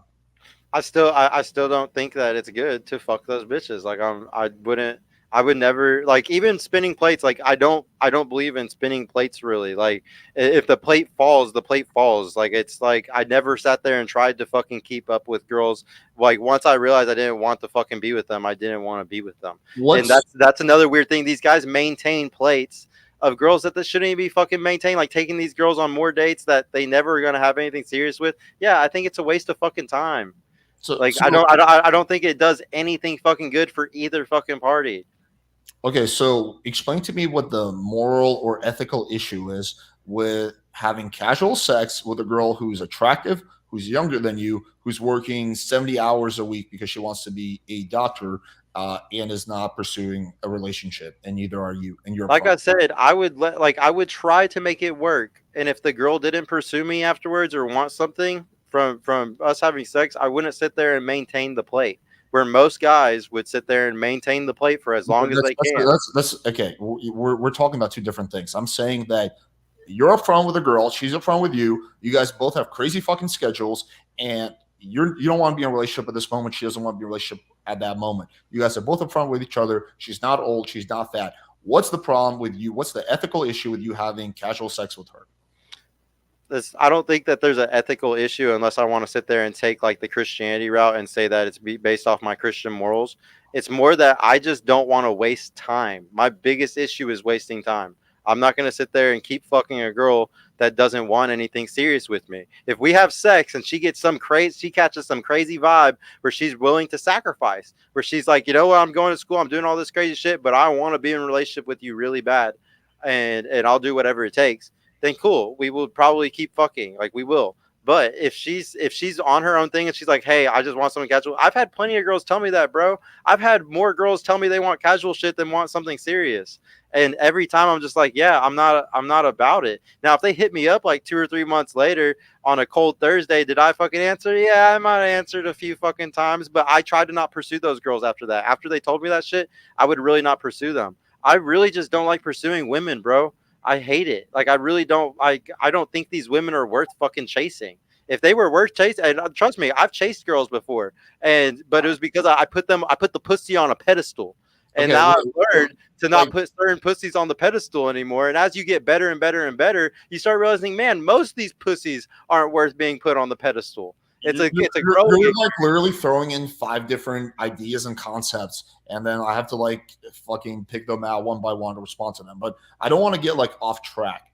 So you're saying that the initial thing you said, which was the answer to my question, is that well, you don't want to waste your time. Okay, that's fine, but that assumes that your main goal is to be in a relationship. What if you're a guy whose main goal is not to be in a relationship? What if you don't care about being in a relationship? What if you want to just focus on your career and focus on the shit you're doing? You just want to have some fun. If you're that guy, then what's the ethical issue of you having casual sex with a girl who's on the same page, who's not fat or old? I just wouldn't. There's not an ethical issue with it. It's just I wouldn't encourage being that guy. Even if like I'm personally the type of guy where I do better in relationships. Yes, So you my are intent that is guy. being in a relationship. Yes, Personally, yeah. and I'm not the guy that watches anime, but I'm not going to say, oh, there's something wrong with people who watch anime, right? Like you're talking about, like I don't fucking like Chinese food that much, but I'm not going to be like, guys, yo, don't eat Chinese food. You're talking about, Hey, I also hate single people too, bro. I think single people ruin the fucking world. So yeah, like I'm against a lot of things that normal people aren't against. Like I'm it's I'm like, very it's prejudiced. like the idea of what you're against is like really malleable and kind of changes. And a lot of the things that you think you're against, you're really not nearly as against as you think, or you're potentially not I'm against. 90% against it. Of course, because there's nuance to everything. I can't say I'm 100% single people because you could bring up all types of nuance about certain aspects of certain things that are good about being single. But the bottom line is, for the most part, most people are single because they're fucking losers, man. And like that's just my belief. Are you single right now? No, I have a girlfriend. Okay, so you're not single, but you were single at one point. Yeah, yeah. I usually after a breakup will be single for at least a year to 2 years. Yeah, I Right. will be a I, loser, just being just searching for, my purpose in life, I guess. I I don't know why you have this idea that like being single means you're a loser, or that you like. There's a lot of people who are taking some time to focus on whatever the fuck they're doing, and they're just don't want to be in a relationship. I used to be one It of them. usually means that you don't have your money together as a man. Like I said, the more financial inequality is, the more guys opt for the short-term mating strategy. It's the same reason why I see big old gym bros. Everybody that I know that's in the red pill space, or that are like guys in the self-improvement space, they all got these awesome bodies, but they got no fucking money. Yeah, dude. Super weird. When you read Dan Bilzerian's book, you're gonna see there's case after case. Dan himself, all his friends were really, really rich guys, had their money together, who did not want to be in a relationship. They just want to have a bunch of casual sex. Literally, Dan himself uses himself as an example. He's like, yeah, I started dating this girl. I was like, fuck it, I want to be single. So there's a shitload of rich guys who don't want to be in a relationship. It's Oh large. yeah, you're basically a unicorn today if you do the short-term strategy, which is make yourself look good, and then you opt for the long term. You tell women you want long-term relationship. But And if you your basically main look like a goal, fucking unicorn because every dude is doing exactly what you just said. If he has money, he's fucking all the bitches. And if he's a loser, he's not fucking any bitches. Or he's a loser that still fucks bitches. if your main goal is to have a serious relationship, then why even the need to fuck the girl on the first or second date? Why For not? genuine desire and being in your frame. Well, right. Like, would you say that like our parents' generation, like there was no genuine desire back then, even though No, they no, were. no. If the woman always in our parents' generation, if they always made every man wait months or years or whatever the fuck, then yeah, it is genuine. If she makes you wait a year and she made every other dude before you wait a year, then that's genuine. There's not like it's. But the problem is today's promiscuous culture makes it to where women are giving it up early. So yeah, that's what fucks it all up. Like we wouldn't even have these issues if it wasn't for women being super promiscuous. I wouldn't have to run up a body count number to find genuine desire if it wasn't for women giving it away like candy to everybody. So, So it's so like yeah, that is a side effect of women sleeping around. So yeah, this like relies on kind of semi-faulty data. So if you actually look at the studies on this, the top 5% of most promiscuous girls are more promiscuous today than they were like 30 years ago. So i.e. the sluts of today are having more sex than the sluts of 30 years ago. But if you look at the other 95% of women, which I would consider the average girl, their body counts are exactly the same, if not slightly lower than the boomer generation. So for example, Gen Z and whatever the fuck is the one that comes after that, they're having less sex than Generation X and Boomers on average. A little bit less sex, not significant, but Yeah, yeah, yeah. And they're virgins later too. Yeah. yeah. So I'm talking about just women right now at all. So like I don't know where this idea comes from that like girls are just giving it all up like really fast right away now. It's become more socially accepted, but doesn't mean something that's like just being done left and right. Well, Uh, because it's easier. It's just it doesn't say you're a good girl that doesn't sleep around. That doesn't matter because there's so many other girls who devalued sex and they are willing to have sex on the first night. Like say like all these girls that are like I make every guy wait months or years. They're competing with bitches that let guys hit on the first night. And if it's so it's all about the marketplace. If most of the marketplace isn't making guys wait, well then that's the marketplace. but yeah, but like most girls are not giving up on the I don't first. think that girls are hosed, bro. I've seen the same studies as you, and I tout them all the time that I don't think girls are actually fucking hoes. But we also know that women are more likely to lie on those type of studies and say what their body count is. Like they're more likely to underinflate. Probably, but there's like no point of data that like actually confirms this. Like even when I did my own data gathering, I did my stream reviews. When I would interview couples, I would ask, "How did you guys meet? And what date did you have sex on? How many days did it take?" The vast majority of the time, the answer was like fourth date, third date, months. we didn't have sex until marriage. There was maybe like 3, 4 couples where they had sex on the first date. It was pretty rare. So yeah, so I like again, the majority of girls aren't like these mega thoughts nowadays. They're just giving up on the first date. I have a little bit of a actually not a little bit. I have a significant sample bias because on number one on Tinder, I have a very fuckboy profile, and number two in real life, when I cold approach girls, I come off very much as a fuckboy. So the girls who are more traditional, generally speaking, unless they really, really fucking like me, are not going to go out with me. It's going to be the girls who are more open to having sex on the first night because it's pretty obvious. Like, and then even like, let's assume that I don't give too much fuckboy vibes. They're going to add me on social media and they're going to see my Instagram and all that shit and my YouTube channel. They're like, yeah, this guy's a fuckboy, right?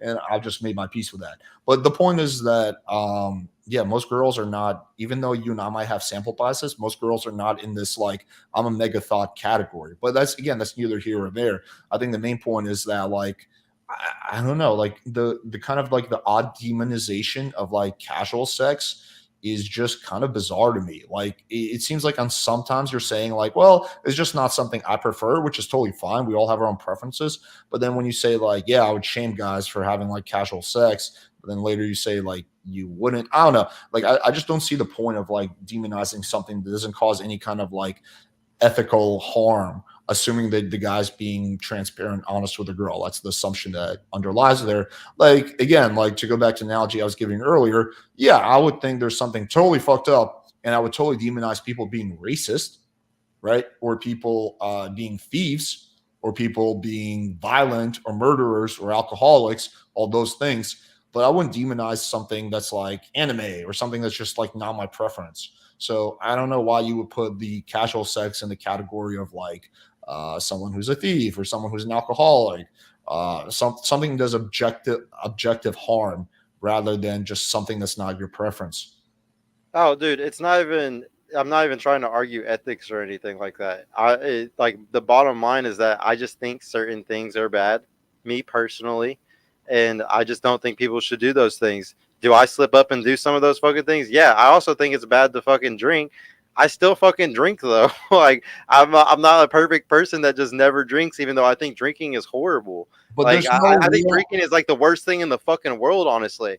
I still fucking drink though, but I can still have the opinion that I think it's a horrible fucking thing. well, if you It think it's kills a lots of people and does a lot of bad to the world. yeah, so if you think drinking is a horrible, horrible thing, one of the worst things, and you drink even occasionally, that would make you at least an occasional hypocrite. I think we all can be hypocritic in some ways, but that would be a clear act of hypocrisy. Again, saying one thing and doing another. But I don't know how casual sex has like why in your head it's in that same category. Like you still haven't given me again, assuming you're not fucking older fat bitches, and assuming you're upfront with a girl. You haven't given me any like kind of solid reason for why that's something that guys should not do, aside from the fact that you don't like to do it yourself. That's fine. That's a preference. How does it actually cause harm? Because drinking aggressively, we know causes harm. It fucks up your organs. It causes you to sometimes drink and drive, which is a serious crime. We know what we can easily name what the tangible detriments to drinking or drinking heavily at least are. But I haven't seen you do that with like casual sex. Assuming it's not a fat chick, assuming it's not an old chick, and assuming you're upfront with a girl, and assuming you're wearing condom. No, I mean I'm just gonna take the Christian stance for a lot of things, man. I don't even like to label it as fucking Christian. I really don't. But just the bottom line is that I will take a Christian stance on most things. I think that the Bible gives really good prescriptions. I'm not the best at going by their prescriptions at Do all, you think the but I Bible will would be say that it pro? has the best prescriptions. Do you think the Bible would be pro social circle game? Do you think the Bible? Do you think Jesus would be on board with befriending girls Absolutely. so you could fuck their friends later on? Absolutely. You know why? Because see, this is the crazy thing about Soul Circle game. It's actually just common sense. It's common sense to have a friends that are women. It's common sense to be friends with everybody in the village. But we don't have fucking villages anymore. That's not. But that's not what you're doing. You're No, deliberately. you're dude. Women are more attracted to dudes that are safe. So if you're a part of a community, which is even just being around other women in a community, you're literally doing the same shit. Like what I teach is literally just being like normal. It's Okay, so common sense. do you It's think really nothing special. okay, so do you think if Jesus was born today, he would just hit Yes, up he was surrounded by women, bro. He had a bunch he of would fucking women wait, around wait, him. do you think he would hit up his local Hooters at like 2 p.m. and hang out there and be like, you know what? Actually, he fucking would, because he would hang out with fucking sinners and horrible people all the fucking time. So yes, he would. Yeah, and he would befriend those girls with the intention of fucking their friends. No, he would befriend them just to be their friends, because I didn't, dude. I'm genuinely friends with these fucking girls. Like, I'm actually genuinely friends with all these women. But If pussy lands in my lap afterwards too, that's just a plus, baby. you're That's only just a plus. you're It's only not. friends It's not like you're chasing it. It just happens. but you're This only is the friends. different. This is what I'm so against, bro. Is that y'all keep chasing pussy? Pussy should be fucking coming to you. Okay, I don't know why you keep putting me in this category. I certainly don't chase pussy. But so I don't even know how Jesus came up, but the whole point is that like, yeah, like what you're doing is because you're saying that, well, yeah, but I'm only friends with the really hot girls. You said that earlier, unless you want to like walk that back and saying that No, you're I'm friends with like hot girls. Yeah. so you're only friends with hot girls. So it's not just purely out of your desire to have a friendship. It's not some altruistic thing. It's not like, hey, I just want to be friendly and make friends. No, I am friend, bro. I'm friends with fucking. You got Ashley in your chat. There's a bunch of girls in our Twitter group that are a bunch of mid-old bitches, bro. I'm friends with all of them. I'll help them all out if they message me asking for advice. I'm sure. If I'm they had sure. a question, I'm sure. I'm friends with all of them, bro. I'm sure. I'm clearly friends with all women. It's just certain women I am more friends with for sure. I consider them like my best friends. Right, because they're hot, because they can give you value in your It's life. not just because they're also hot. They've been there and done a lot of shit for me, bro. Like I got kicked out of my parents' house at one time and a girl like let me live with her. I had another time where I lived with a girl and I was having like a hard time in my life and he didn't have to let me come live with her. Like do you think only a hot girl will like let you live with her, or could a mid bitch let you live with her? Like I think it's pretty ironic that the two girls that I lived with that were like my best friends definitely were like pretty fucking hot girls. So I don't know why, if they're like more likely to be that nice or something. I don't know. I actually find hot girls to be really, really fucking nice. Michael actually just made a video the other day about this. Hot girls are like some of the nicest girls you'll ever meet usually. It's the sevens that are the worst. You think that hot hootress waitresses are nicer than like your average like just fucking chick? Honestly, yeah, 1,000%. Because the 4, 5, and 6 girls like have a huge head, bro. They like think they're the shit. And like a girl that's like a 7, 8, 9, 10 sometimes is way more like normal. Oh, I'm just telling you, bro. You don't have to ask me. Like, go ask Michael too. Like, he's had the same experience. Like, me and him both agree on that. He just posted a short of it on his Instagram like yesterday. Yeah, so like what Michael says doesn't really affect my worldview because I don't agree with him. Well, me and Michael are very similar, so it does affect my worldview because it's like I lived the same life as him for a lot. Yeah, sure, but that's not gonna like be like a source of evidence for me. Oh, Michael believes this. I don't really think, if anything, I don't think there's any correlation between a girl's attractiveness and how nice and friendly she's going to be and how much of a good friend she's going to be. I've never seen that. I actually think there is a study for this, and I'm going to try to find it for you. I think it's in Dr. David Buss's book, Why Women Have Sex. I'm going to try to find it tonight. But I think one of the, or no, not, no, it's actually Satoshi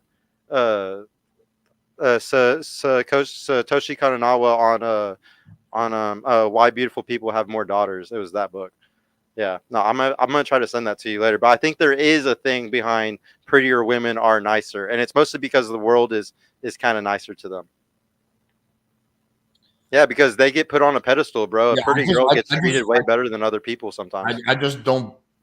You think that being put on a pedestal, fat bitches get treated like shit, bro. Go to the fucking Forever Alone subreddit. Like there's women that are like fucking just somewhat ugly and they get treated like shit because they're put on a pedestal based off. You literally were just saying earlier that fat girls get so many guys simping for them. They have this massive ego. So yeah, if they get on a dating app and they sit there and fucking let dudes fucking tell them all this shit and they believe it, then yeah. But a lot of these women are really insecure and they don't want dudes just to fuck them. If you go to Forever Alone subreddit, it's a bunch of virgin old women that are like fat and they don't fucking go simp for those fucking dudes, or they won't go get on a dating app because they don't want to just get fucked. Like they're trying to find something serious and they can't have that. Okay, so yeah, so 95% of people on Reddit are dudes, so there's going to be a massive sample bias there. The type of girl, I've heard that. Yeah, you might be right. The type of girl that's going to go on Reddit is very different than the average type of girl. Take all the hot girls you're friends with. I bet not a single one of them actually spends time on Reddit. So that's neither here or there. Yeah, I mean, you would have to show me the study. I do not believe at all that hot girls are kinder than average girls. I think that, in my opinion, attraction doesn't really play a role in how kind you are. But if I was to take a guess, I would say it probably goes the other way. I would say that hot girls tend to be a little bit more standoffish and sometimes even more bitchy because there's so many people who hitting them up for this, like, oh, I got this, I got this. So they're kind of more on the lookout for being like fucked over than the average girl. But if I was to take a position, it has to go in one way or another. But generally, I would say I don't think really looks affect your character in terms of how nice and kind you are. I've seen mean fat girls and I've seen kind hot girls, and I've seen vice versa. I've seen really mean hot girls, and I've seen kind fat girls, and everything in between. So yeah, so that's neither here or there. But like again, I don't know why we're pretending like you're just like befriending these hot girls out of the kindness of your heart because you legitimately want friendship. Your ultimate end goal is to fuck their friends, which is fine. Nothing wrong with that, but you just got to own that. It's about how genuine you are, bro. Trust me. Like, I don't think guys should do this if you're not genuinely trying to be friends with a girl. Like, to me, it's easy to be friends with girls because I have 4 sisters. I was raised in a hair salon. Like I'm very used to being around women, and I like that. I agree that if a guy comes into this thinking that he can just be an ungenuine guy, just literally try to finesse his way to pussy, yeah, that's fucking stupid. But if you actually genuinely want to build good relationships, and while you're building good relationships, like heighten your status, then yeah, fucking be friends with women, bro. Like I had opportunities in my early 20s that no other dudes ever fucking have, and it's just because of my friends that were girls and their sugar daddies and all types of crazy shit that I got to go do with them. There's Like there's nothing. very Yeah, few people that get to experience what I got to, and I'm just trying to let other guys experience that shit. yeah. Most guys So never get to hack their status, and like they end up just chasing pussy their whole life.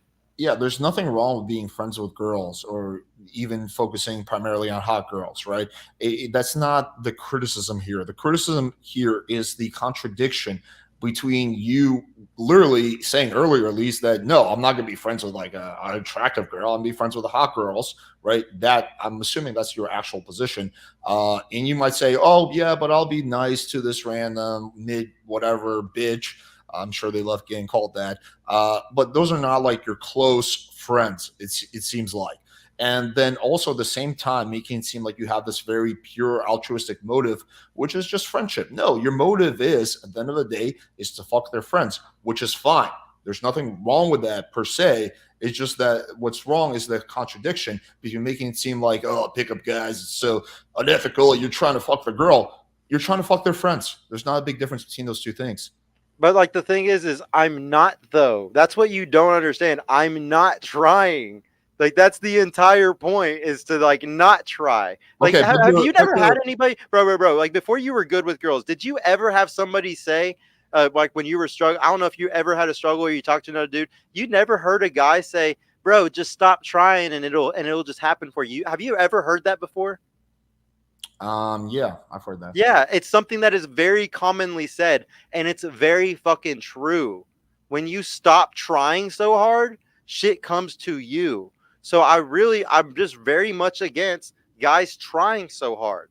If I tell you to just be, and the thing about altruism, the reason why I bring that up is That's because totally altruism different is the point. greatest trait of all of history as a man. If you read Dr. David Buss's books, Why Women Have Sex, the number one trait that is a man can have that women like is altruism. It's the number one trait. So whenever you're just being, and all altruism teaches you, bro, is who reciprocates and who doesn't. The reason why Jesus is literally a personification of altruism. He's a personification of it, the exact trait. And when you're truly altruistic, you learn who reciprocates and who doesn't.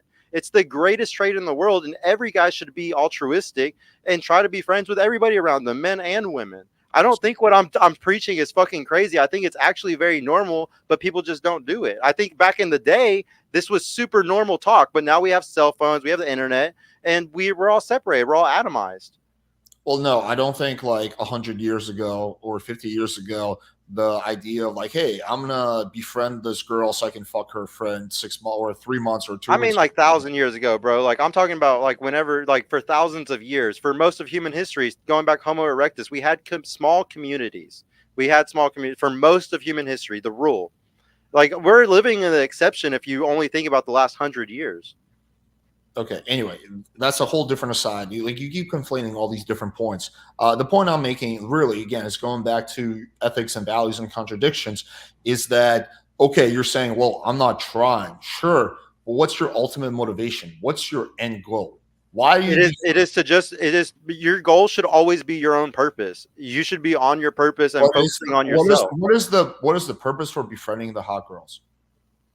That's not your purpose though. You're just creating things and you're being social. You're just literally living a social life.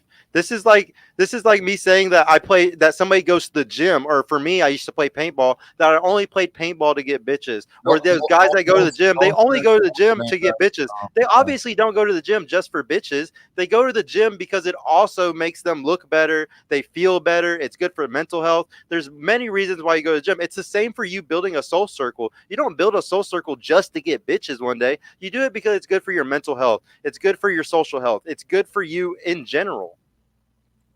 Why are you befriending hot girls? What's the ultimate end goal? I know it's not your sole purpose. What's the end goal for doing that? I walk you It's through not like even it's but you shouldn't be chasing. You shouldn't be making it a that's goal. It should none never of be a that. goal. No one's saying any of that. I'm just asking you literally what's the end. I walked you through this about an hour ago, and you admitted that was to fuck their hot friends. Well, Just yeah, admit it. because at the end of the day, you're going to end up getting sex. It's going to happen. Yeah, that I will say that you're not doing it intently just for that, but it's gonna happen. Well, You're that's the going to get pussy for doing this, even though you didn't try to. but that's the main goal of befriending hot girls is that according to No, your I want guys to be friends with women just so honestly, bro. I'll tell you right now, I don't want guys to be friends with women just to get fucking pussy. I want them to be friends with women so they can get a girl that like has genuine desire for them, and so they have a good social circle. So when they're in that relationship, they're not fucking taken advantage of. Because that's another okay, benefit of having a so social there, circle. Hold on. Another benefit of having a social circle of women is that when you're in a relationship, your girl is way less likely to want to fucking leave you. It's dread game on crack, because most dread guys have to go do stupid shit. They like, you've heard Rolo's all his stupid dread things to try to keep the relationship together. You don't have to do any of that shit when you have a social circle of women. None of it. The whole point of doing this is it's all setting you up for a relationship down the line. It's never just for sex, bro. I don't give a fuck about just the sex. I want guys to find genuine desire and find a good relationship that's good for a long time. okay, so then you would say there's absolutely nothing wrong with a guy who has a social circle full of hot girls and he To get hasn't a been relationship, yeah. laid in 5 years. That's fine. 10 years. Yeah, I think that's fine. As long as his intention is to just find a good relationship one day. Yeah, I But think that's fine. what if that's not happening? What if he's been trying it for a decade and hasn't happened? There's no way a dude could do this for a decade. It doesn't happen. I've seen fucking the biggest losers do this for fucking just the Really? smallest You, amount of you time don't in this you don't work. think there's guys who have female friends who never ever get laid or even have any kind of Yeah, success? because they're still simping, because they're still acting like they're still in girls' friend zone. The girl, it's all about frame. Guys don't set the frame at all today, bro. You know this. Like, That's yeah, gynocentrism is so completely fucking different. strong. These dudes have no frame. Every relationship they have, it's whatever the girl wants, whatever the girl thinks. It's her rules. Like, you have to set the frame of the whole friendship too, and a lot of guys don't do that. And what's the frame that you're gonna fuck her hot friends? Sure, yes. I'm going to be in relationships with her hot friends probably one day. Okay, sure, you're going to be in relationships with her hot friends, but realistically, since you have about a 1 in 6 success rate when it comes to relationships, there's you're about what is it, something like 5x more Bro, likely. I'm super picky. I get turned off if I just see a girl get too many messages the next day. Like, I'll be dead ass. Like, if I'm like fucking a girl and like I won't say anything, but if I see her phone blowing up like all night while she's with me or something like that, yeah, I'm kind of turned off by that. I don't like a girl that has a bunch of dudes But pursuing her, if you or if really, I feel like she was just fucking another dude within the last couple weeks or anything. Like, I know it was probably happening, but I don't want to see any of that shit. yeah. As So long if as the you're girl if keeps it you're fucking secret from me, I'll probably keep her around, but I don't want to see none of that shit. so It, yeah, it, it if just turns you're you off the more you learn about them. if your only goal was to be in a relationship, then you would have screened much more aggressively beforehand, and you would not be finding it out like 5 out of 6 times after the sex. You can't have the same screening method of our grandfathers, bro, because most women are sleeping around today and having sex on the first date. So you have to fuck them and then you screen. And that Most sounds girls are. horrible, but that's I how don't it know why works. you keep saying this. Most women are not having sex on the first date. I mean, every girl that I've been in a serious relationship with, yeah, it just depends. Like, for the guy, probably. No, like most girls, the guys they're married to, the guys they're dating, they did not have sex on the first date. That's a little bit of an anomaly. You have a sample bias just like I do. Most of the a good, or not most, but maybe like 50, 60% of the girls I've dated, I had sex with on the first date. But again, that's a sample bias. That's not what's happening for the average guy. Like most is I don't know where you keep getting this idea from that. Well, just because it works that way for me must be that it works like that for everyone. Like that's not true. Just because when I go out, I get recognized by some random dude in the street doesn't mean that happens to fucking random, Dave or John or whatever the fuck, right? There's things that apply to me and you that don't apply to other people. There's I things that mean, apply to I'm, me. I'm gonna assume every girl has sex on the first date, bro, because I usually end up fucking with like pretty girls, and like most pretty girls kind of like at least one dude in their past.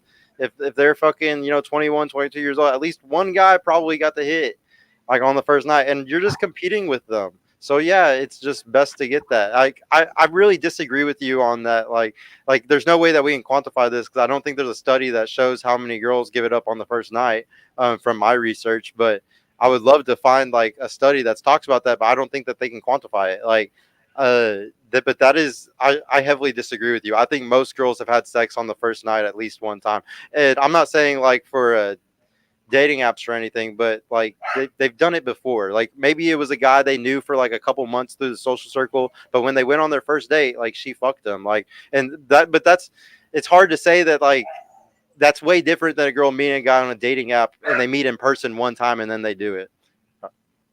I don't see it as a big difference, but okay, I'll just grant that premise for the sake of moving the discussion forward. But either way, if a girl is so okay, but in those times where the girl had sex on the first date, it was probably a one night stand. It was probably most of the time it's not a guy that the girl wound up dating. Typically, I mean, this is a common thing among girls is that like, hey, if you really like a guy, you should probably wait a few dates to see if he really likes you. And if it's a guy that you just whatever, just want to have something casual with, then you would fuck him on the first date. So yeah, so That's that's what they do to the beta bucks, though, bro. Like, yes, you're right. Girls do have that strategy because that's a shit test. It's a shit test to see how well will I be able to control this guy in the future. Can I make him wait 2, 3, 4, or 5 dates? Okay, I'm gonna have good control in the future. no, Any it's girl that lets you hit, fast, like she clearly is like women break rules for alphas and make rules for betas, man. no, Like, you don't agree with that? sometimes, but that's mostly a screening thing. The reason the girl is with the guy she wants to be in a relationship with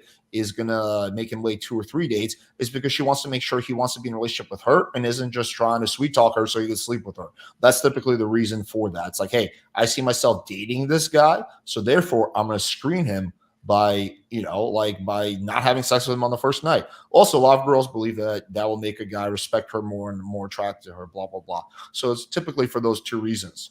So um I have a very weird game though, and I'm very upfront with my intentions from the start, and I'm Me always too. very serious about how I want a serious relationship. So a girl knows that if she sleeps with me on the first night, she already knows I'm the type of guy that I probably won't think anything of it because I like serious things. Like I want serious relationships. So I mean, I think it's because it's all about your intent and how you say things. Now, if you go out on the first date and y'all try to do the whole casual thing where you don't talk about what you really want and how you really feel, then you're gonna have a bad time. But whenever a guy goes on the first date and he tells them straight up how he is, or the girl knows through the social circle that he's the type of guy that likes serious things like a relationship, I don't think girls think that way, man. I don't think that she's trying to sit there and make you wait, especially if she knows that you get bitches. Like, and most girls know through it's social circle that you get bitches. it's not a conscious decision. It's typically subconscious. It's typically like, hey, I really like. I mean, this is a common thing. Like you said, you're friends with a lot of women. Talk to them about it. But this is a common thing amongst women. All the women I know, all the women I've slept with, or just the women I'm friends with, is that like, hey, yeah, if you like a guy, if you really like a guy, you want to be in a relationship with him, that you might not jump to sex so fast as if it's just a random guy you just want to have a one night stand with. Now, I agree with you. I'm the same way. I don't judge girls for fucking me on the first night either. In fact, it's highly encouraged. I don't think that lowers her chances with me. But that, again, I'm not everybody. There are some guys that will look down on a girl for fucking them on the first night. And And they those will see. guys are inexperienced. They've never experienced genuine desire usually. That like anytime I've seen a guy do that, it's because it's like the first or second time a girl's ever done that to them. And it's like, bro, like you're calling her a hoe when that's like the first girl that ever really liked you. Not a lot of guys view it that way. Some guys view it as like, oh, well, if she fucked me on the first night, then she's like a loose type of woman. She'd probably be more likely to cheat, blah, blah, blah. And so I want a girl who knows her value. That's kind of how they look at it. Yeah, I don't agree with that worldview, but that's just like how some guys look at the world and dating and all of that. Yeah, I mean, I think inexperienced guys think that way. I think guys with low body counts think that way. Like they assume, like you know how it is. Like once your body count gets to a certain point, you kind of just stop giving a fuck about other girls being hoes.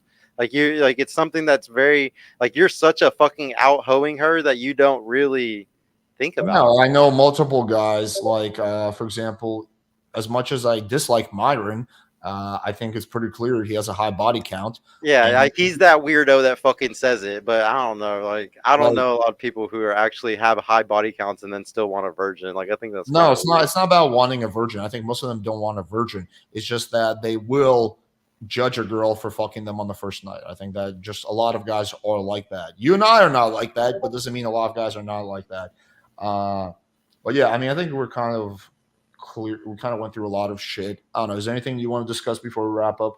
Nah, dude, that was like a good breakdown of like so much when it comes to like the two different styles. I gotta say, anytime somebody ever asks me, like what I talk about, I'm always just gonna send them this video now because it's such a good breakdown between like the differences between the two.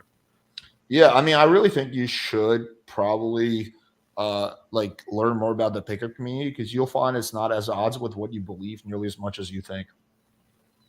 It's more about that. I need a boogeyman to attack Alex. Stop fucking ruining the fucking wrestling match, you fucking asshole. There's much better boogeyman's. I promise you that. Dude, I already have the red pill up against the ropes right now, man. I just need somebody to like help me go beat their ass. You have the red pill against the votes, against the ropes, like Andrew Tate and like the whatever podcast. Oh, I don't have them against the ropes. I got all the little small dudes on Twitter against the ropes. Let me be, Okay, so there we yeah, go. let me clarify. Yeah. Yeah, like 1% of the red pill on the ropes. Yeah. Okay. But yeah, man. Anyway, it was fun. I enjoyed the discussion. Yeah, no, dude. It's always fun with you, Alex. I'm definitely gonna try to think of another thing for us to talk about soon if we Yeah, find for any sure, man. differences. Anytime, bro. I'm down. All right, guys. Hopefully you enjoyed this. Tomorrow, I'm going to be debating Trent Horn. That should be interesting. A lot of people seem to think he's a great debater. So we'll see what happens. It's going to be somewhat related. It's going to be about having sex on the first date. He's very much against that. So, yeah. That's gonna be a good one. I gotta watch that. Oh, sorry. It's actually about premarital sex. So just having sex Okay. before marriage. So, yeah, that should be fun. But Yeah, anyway, that's the hardest thing, bro. These tricons just want to be with women that use them for their long term strategy. That shit drives me crazy. I mean, I guess to each their own. But what I have an issue is when people like shame and stigmatize people who have a different strategy or preference than them. That's why I'm like, yeah, I'm gonna push back against that. But anyway, hopefully you guys enjoyed that. Appreciate y'all. Love y'all, and have a good night.